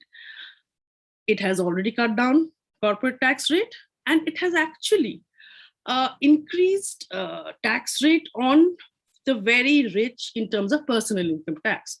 So what is left? Among the revenue among the various sources of revenue, the only thing left then is fuel. And that is exactly what it has been doing. And therefore, what it's done is it is itself in a bind. The way the policy measures have taken place is the reason why we are in a situation like this today. The worst thing to happen is to increase taxes on petrol and petroleum products is because it's an universal intermediary. So as we all know, recently we heard some ministers say that tax on petrol really doesn't hurt the poor. It only hurts the 5% of the population because they're the ones who use it for cars and SUVs and all that. Obviously incorrect, because we all know that it doesn't only go for private consumption, for public transport, for carrying goods from one location to another, and of course as input in agricultural production. So any increase in cost of petrol products or hike in prices of petrol products lead to an all-around increase in prices. And that is exactly what we are seeing today. That even the RBI today is forced to say that the government should actually reduce petrol taxes on petrol. Now, when the taxes on petrol were increased in March and May last year, the very interesting thing was that international oil prices were very low. So now, what has happened that because international prices have been going up and the government has not reduced taxes much, except very recently, the inflationary impact has been increasing. Obviously, when you have inflationary impact like this, it hurts the poor the most, and of course, women even more. Now, there's another aspect which happens when you are such kind of, when you're left with only one source from where you can generate revenue, is that it actually does not really increase revenue generation to the extent it is required. And the implications of this are very clear for us to see in terms of the union budget, the latest union budget last year's. For instance, total nominal government expenditure is supposed to increase by less than 1% over what it was during the pandemic, that is 2021 RE. Now, if it's increasing by less than 1% in nominal terms, given the rate of inflation that we have, of course, it means there's a fall in real terms. So no real increase in expenditure can be expected for any sectors. But as Ritudi also pointed out, expenditure is taking place for quite a few useless activities like the Central Vista. So what you have is, therefore, there's a prioritization further away from expenditure that actually affect and can help in reducing gender inequality. Now, so therefore, what this means is that in terms of revenue generation strategy, people today, and the poor and women, are facing a double whammy. Why is it so? Because one can, of course, argue that unless the government raises more revenue, it cannot finance the required expenditure because the government doesn't want to increase fiscal deficit. But when it's financed like this, what it means is basically people are paying from their own pocket for the public provisioning the government is supposed to do. That's exactly what public provisioning is not supposed to do. It's not supposed to ensure that people have to pay from their pocket, because then it's not very different from what privatization means. But in terms of, there's another implication what has been happening over the years, a very significant thing, which has implications for how much the states can spend.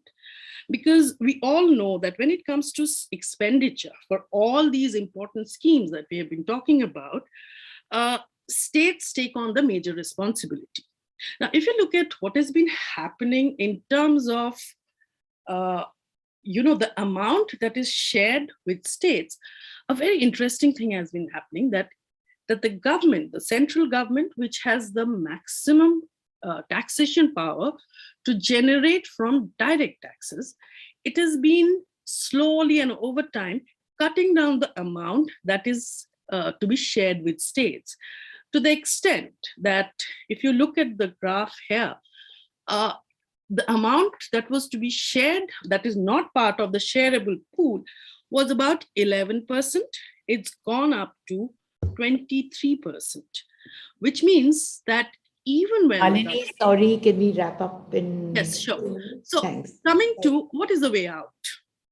Obviously, as Jayatidi said, alternative progressive financing is the only way forward. Wealth and inheritance tax, a lot of people have been talking about. I would like to focus on another tax, which is really not talked about much, which is long-term capital gains tax.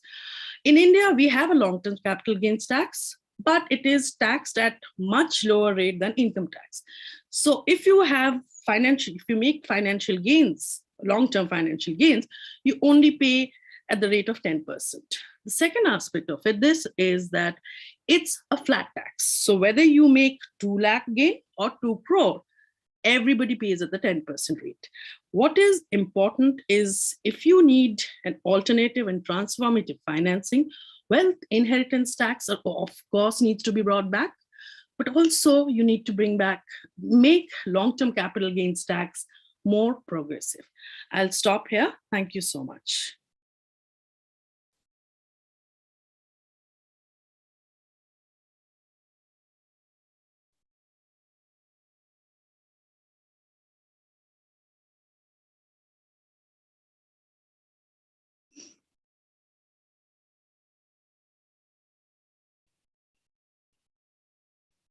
Thank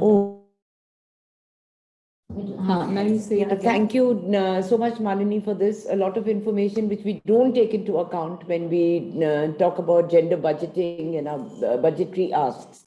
We'll share the PPT, of course, later, because I think the richness of information which is there is very central to our debate. Ravi, I'll ask you to come in now, 15 minutes, please. And maybe our session will extend by a few minutes, which I think is all right. I don't think there should be an issue. Ravi? Yeah, thanks, Ritu. Yeah, I was asked to speak about transparency of budget information and other related data. I'd like to begin with an interesting definition I kind of came across of transparency in the context of integrity. It is from OECD. It says public spending is vulnerable not only to waste and misuse, but also fraud. Sunlight is the best policy. Like sunlight. I mean, we sit in sunlight and we get vitamin D. So it says, so transparency is the best policy for preventing corruption and maintaining high standards of integrity in the use of public funds. So given this context and looking at where we are today in terms of the regime that we have, where there are difficult times, I would even say they're dangerous times, because what is happening, especially with data, is the kind of manipulation and tampering we see, which even Jayati referred to on a very large scale. I mean, we've seen what has happened in employment data and so on. So even with budget data, we see vast reductions in transparency. What we used to get earlier, we no longer get it, or we get it in a form which is tells the story much less. So that's where we are today. So in fact, we see a different kind of situation. We see what I would call reverse transparency. They want more and more of our data, but they don't want to share data of the public system back with us. So this is the scenario. Just to take an example, I mean, recently they started the eShram portal, okay, to register unorganized sector workers. Good, I mean, that is required. But just registering them, is that enough? Will they be guaranteed social security benefits? Same thing with the digital health portal. They want people's health data, but are they going to provide assured healthcare access to everybody? So I think these are the questions. So as somebody referred to earlier, probably, I think Ritu said that it's a card culture that is coming around. And so we get more and more identity cards, etc. But we don't get back what we should in terms of public services as taxpayers and so on. So this is the kind of background in which we are kind of operating. So we see that if you look at the social sector budget information, access has reduced considerably. For example, under NHM, National Health Mission, we used to get regular financial management reports, okay, prior to 2016, and which provided all the details that you need in terms of the benefits that were accruing. Though even those reports were not really kind of telling us gendered spending, I mean, how much was spent on men and women, but at least they were available in fair amount of detail. Post 2016, this has stopped. And because all now reports have to be approved by the PMO office. So this has happened not only with NHM, this has happened with ICDS, with midday meals. Midday meals, at least you get some data from the board, from the education board that is there, but not through the budget route. Similarly, another example is the PMJAY scheme, which is for tertiary care access for the below poverty line. I mean, that data is much less than what we used to get under RSDY in terms of details, where even gender data was available, age-wise data was available, and so on. Now this data is only used by Niti Aayog, which comes out with very biased reports on what is happening. So they kind of come out with reports which are pro-insurance, pro-private sector, so that's definitely a problem. So the government wants to use data to come out with its own reports and not leave it in public domain, so that academics, civil society, etc., can use that data to come out with critical reports. So similarly, I mean, Nirbhaya Fund, the domestic violence related schemes, etc. One does not see significant reporting happening except through parliament questions. And also, many of these schemes do not actually get adequate resources also. They're not proportionate. Okay, just to give an example, we have maternity benefit, which is part of the NFSA, the National Food Security Act. And there's a certain mandate, 6,000 rupees. I think now the government has reduced it to 5,000 also. So so how should you budget for maternity benefit? I mean, if there are 2 crore births, for example, happening in the country, and at 6,000 rupees, you need a budget of 12,000 crores. So the current budget is what? Not even 2,000 crores at the allocation. I mean, Tamil Nadu has 18,000 rupees as maternity benefit, for example. So I think we need to create these benchmarks and then make allocations accordingly. So whether it's maternity benefit, whether it's healthcare, education, and whatever. So I think that is an important point to emphasize in terms of how budgets need to be built and developed. When we look at the overall budgets also, I mean, you see much less and less information. I mean, one example was which the question I had raised about the tax expenditures, revenue foregone. We get much less details today in the budget documents. We don't see outcome and performance budgets being produced, which would actually tell us how financial data kind of converges with benefits and who benefits and so on and so forth. So that is something which is completely missing. A lot of tampering of financial data happens. I mean, and the best example is in the last year's budget, when the government said we're going to spend 1,40,000 crores on healthcare, the central government. And they clubbed health and well-being and water supply and God knows what. And when actually the allocation of the Ministry of Health was 70,000 crores.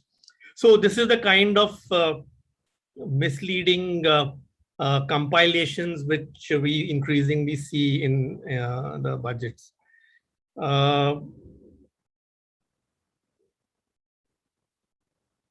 I will not go into. I thought I'll talk about revenues also, but Malini has already covered revenue adequately. I agree that we need more wealth tax and more. We don't have wealth tax, so wealth tax, corporate tax, the way Jayati kind of described. So all these are definitely needed to increase the tax GDP ratio, which is one of the lowest in the world. I mean, compared and in the same category of income category. And then finally coming to gender budgets, I mean, I'm not an expert on gender budget, but whatever I've seen a little bit, what we get in terms of gender budget, and I think Jayati also mentioned this, is she called it a con. I mean, what you're telling us is through the gender budget is this is what we spent on certain women-specific programs where women are at the center. And that is not gender budgeting. Gender budgeting would be actually using the gender lens for the entire budget. Okay, because women are affected by malaria and TB also. So how do we, unless we get gendered information and then link it to access to the healthcare system in terms of gender, and then look at the resources which are spent on malaria and TB, you will not be able to come out with a gender budget. So that is not how. Kerala and Karnataka did, I mean, what I remember of the earlier gender budgets, they did attempt at least to go beyond these women-specific programs by looking at outcomes and then linking it to the spending that was happening. But that's been very limited. And most other states just follow what the center kind of produces. So I think another thing related to the gender budget that needs to be done is I think we also need gender audits which have to go hand in hand. And this is where I think the CAG has to be brought in to, and they're quite open to doing that, because in one of the sessions I had with the CAG, they were open to these kind of social audits and then even gender audits to be doing that. So I think CAG should become an important stakeholder in enhancing the budget transparency. So finally, I mean, I was asked to also look at what should be the key asks in terms of transparency. Just to summarize, I've also sent it in writing to the FPC. So service delivery budgets should be benchmarked, which I mentioned, to standards which fulfill citizens' demands. And all service delivery programs must have detailed financial management reports available in public domain. For example, health budget allocation should be a minimum 2.5% of GDP, for example. Or similarly for education, whatever, it's 5% or 6% and so on. And for each of the programs, whether it's ICDS or Nirbhaya Fund, MDM, one-stop crisis centers, etc., we need financial reports which actually talk about how people have benefited who avail those services, and not just how much was allocated. For many of these programs, you don't actually get actual spending also. Because the actual expenditures come in the finance reports of the CAG, which are not as detailed because they stop at the major subhead level. They don't go down to the line items. And the entire budget must be, which I've mentioned, subject to a gender lens and also accompanied with gender audit. So where the CAG should be involved, so that, or the CAG could also produce performance audit reports of departments which factor gender differentials. So that, I mean, so there are two ways of doing it, either to come separate independent gender audits or see that your performance budgets indicate gender differentials. Then immediate doubling of health and education budgets is required because these are two critical sectors which are drastically impacted during COVID, and they definitely need much more resources, and immediately, not in 5 years down the line or whatever. And finally, I think an important point I want to make is that there's a lot of discrimination and allocation of resources which happens to different segments of the population. And an example I generally use commonly is from health, where those who are covered by the central government health scheme, like our bureaucrats and members of parliament, they get rupees 9,000 per capita from the taxes as healthcare spending, whereas the Aam Janta gets 1,800 rupees per capita. So a huge kind of discrimination which we see. Same thing when a government official retires, they get 50% of the last drawn salary as pension. Whereas when it comes to old age pensions for the poor, you give them 500, 600 rupees per month in different states. So that's the kind of discrimination that is built in, which we need to kind of get rid of. So I think I'll stop there. Thank you so much, Ravi, for these inputs. Are all very important, very essential. And I think the increasing urgency of transparency, particularly in terms of the kind of fudging of figures which we had in the last budget. We'll take up questions. There are just 2 or 3 questions which are there. And then if anybody would like to add something in that, like I said, we might go 5-7 minutes beyond the time, which I think is all right. Now, there is one issue which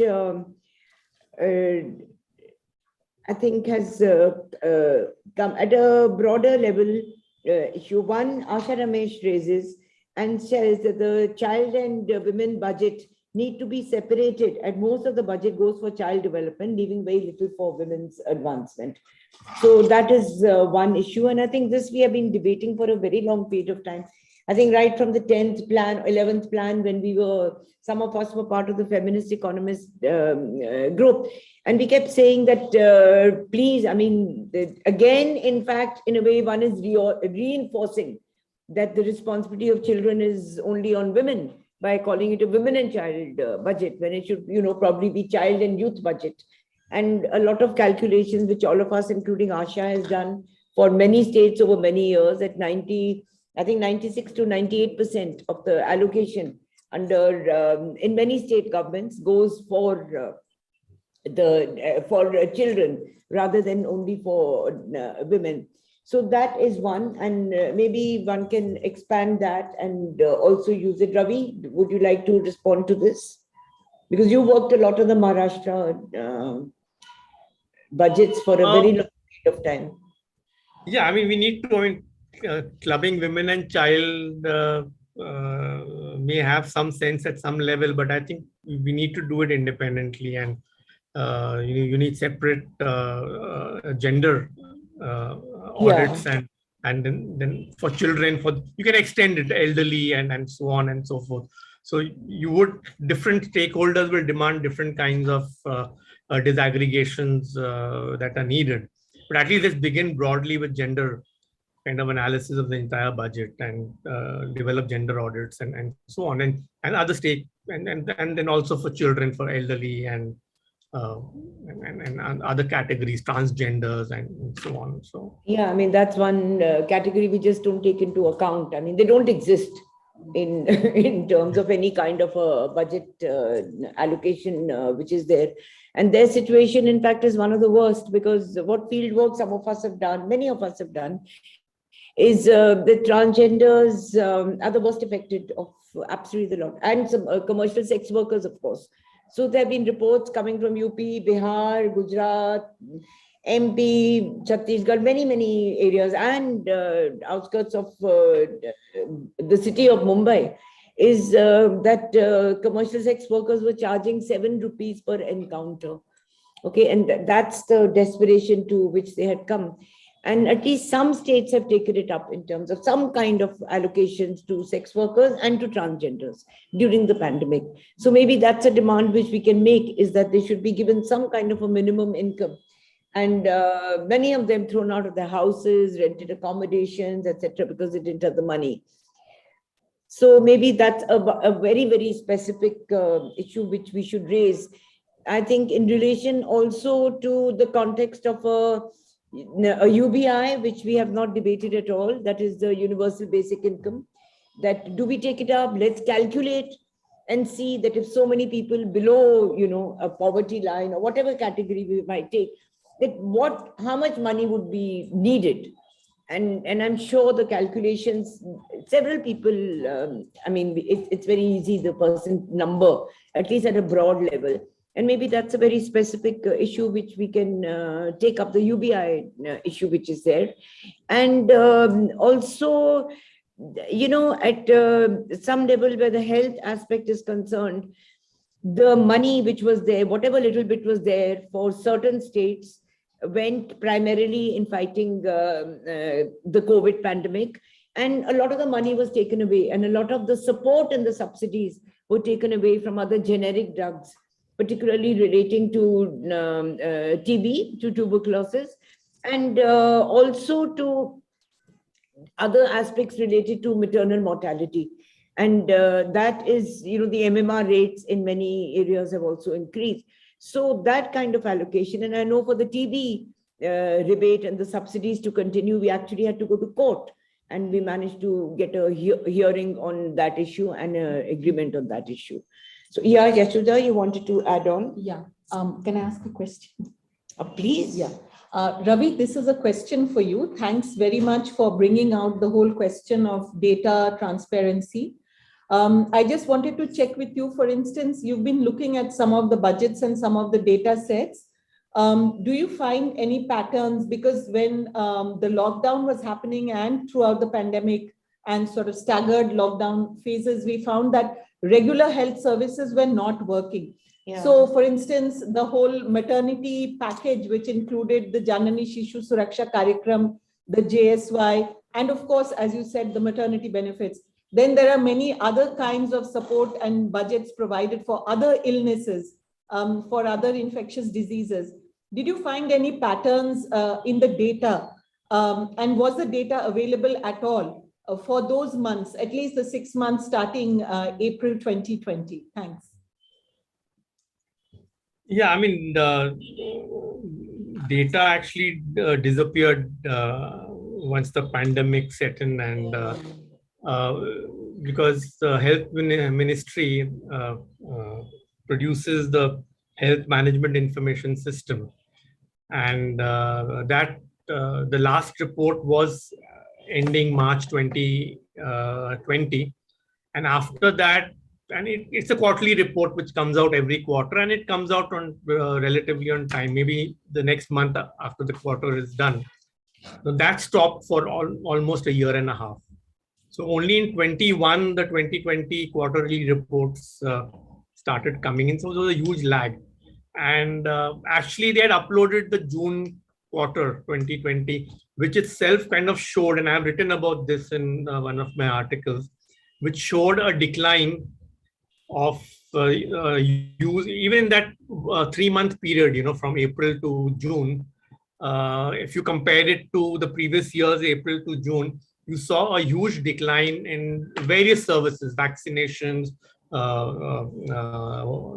deliveries happening in public institutions or even private hospitals, Immunization, access to TB drugs, various public programs. There was a huge decline even in that one quarter. And then subsequently, the other quarterly reports came much later. So I've still not looked at them. But yeah, one saw that in HMIS itself is a deficient kind of database. But even within that, one saw huge kind of declines, which showed the impact of COVID. And of course, COVID was not being reflected in that database. They have not added that separately, but we get it otherwise. So yeah, and many other kind of, we saw that the 2021 census has not been done. Okay, so of course there's a lot of debate happening on the caste, recording caste and things like that. But so we are not a decennial data that we get. I mean, let alone that, I mean, economic tables for 2011 census are not fully available, the occupational categories. If I want to know how many doctors are there in the economy and nurses and paramedics, that data is still not out. So for 2011, I mean, we are into the next census period. And so, yeah, delays are there in data. There's fudging happening, which we know with employment statistics and agricultural sector and so on and so forth. So there's a huge hiatus in data, and then that needs to be corrected. So it's an important issue that we need to push for more authentic data and timely data. I think that is important. I mean, if you get data after 2-3 years, it doesn't make sense. So more timely data and accurate data as yeah, and data which is not fudged. So. Yeah, so just asking this, Ravi, because some of these schemes, like the ones that you just mentioned, they're also linked to specific expenditures.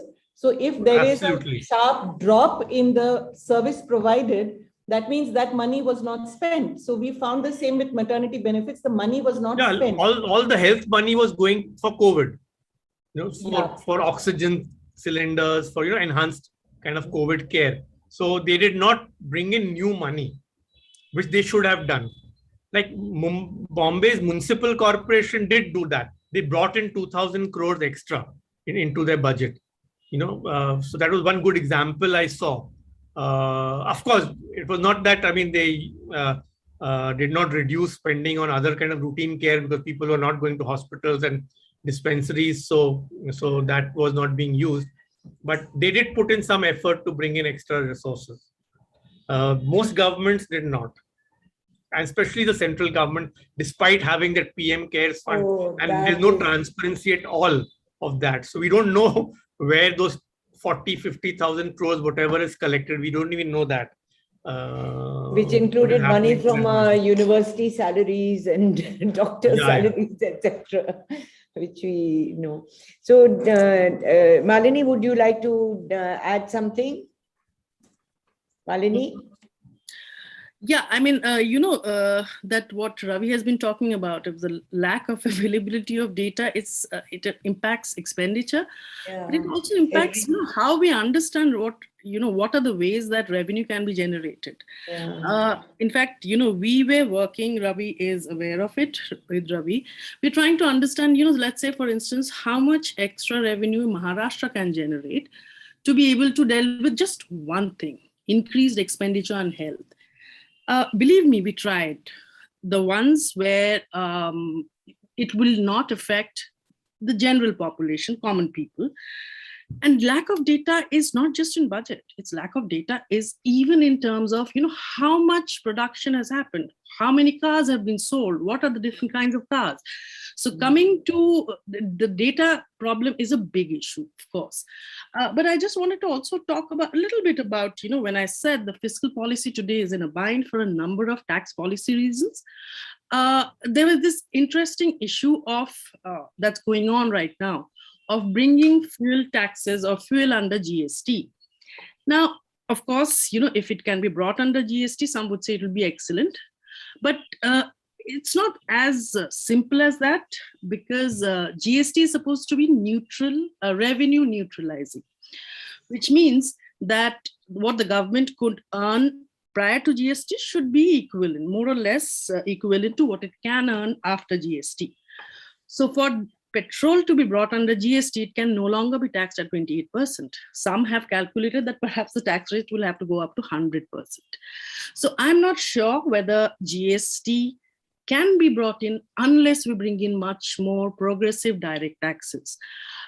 Because in the end, ultimately what happens is then the government loses revenue, so do state governments. And that is really not it for, that doesn't help anyone. So I just wanted to make that point. Thank you. Can I just add one small point? I mean, please. Talking about information not being available. I mean, actually, during our excise era, excise duty era, we did get detailed information on each production item. But during the GST regime, you don't get commodity-wise data that easily. And that was in an era when there was no digitization also. So it's a kind of a contradiction that when you have better information technologies, you are actually not providing information. Yeah, absolutely. Yeah, I think that's part of the ruling strategy, So what I call majoritarian appropriation of everything, including data sources, and a certain changing and twisting of data at many levels. So that's why I really call it data for the government, as the current government, as a new urban Naxal. I mean, just... Anyways, we end of the session. Sorry for going on a bit beyond, but I think many important issues which have been raised. I mean, apart from transparency, the whole macroeconomic framework, what really are we looking at?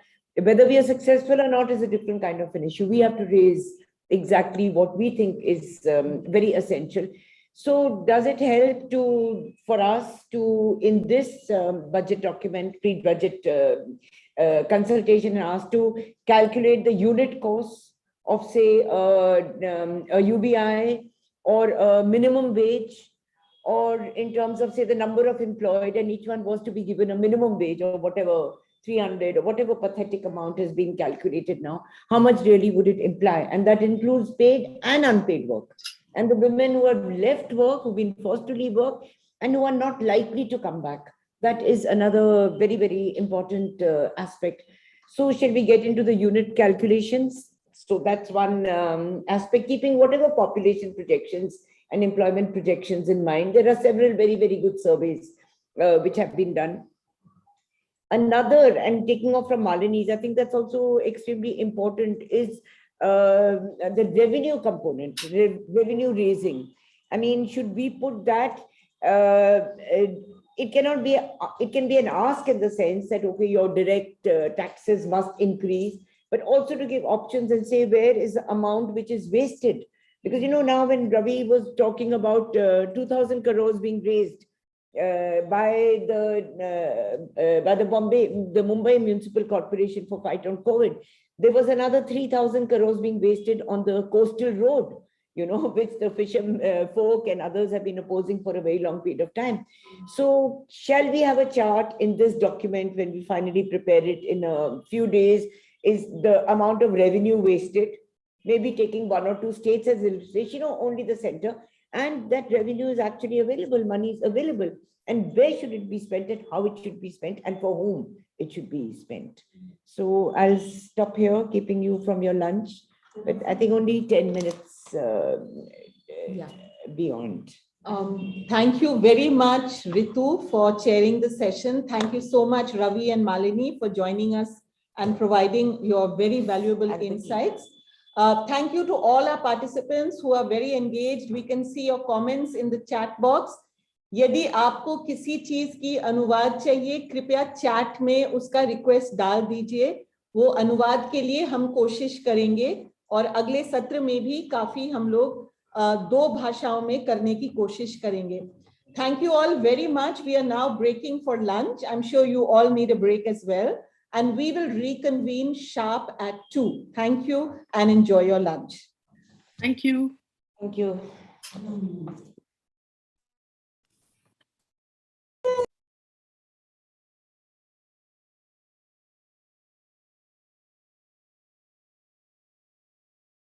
What did you say? It's mute. I think what we need camera bhi band kar do.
Hello, everybody,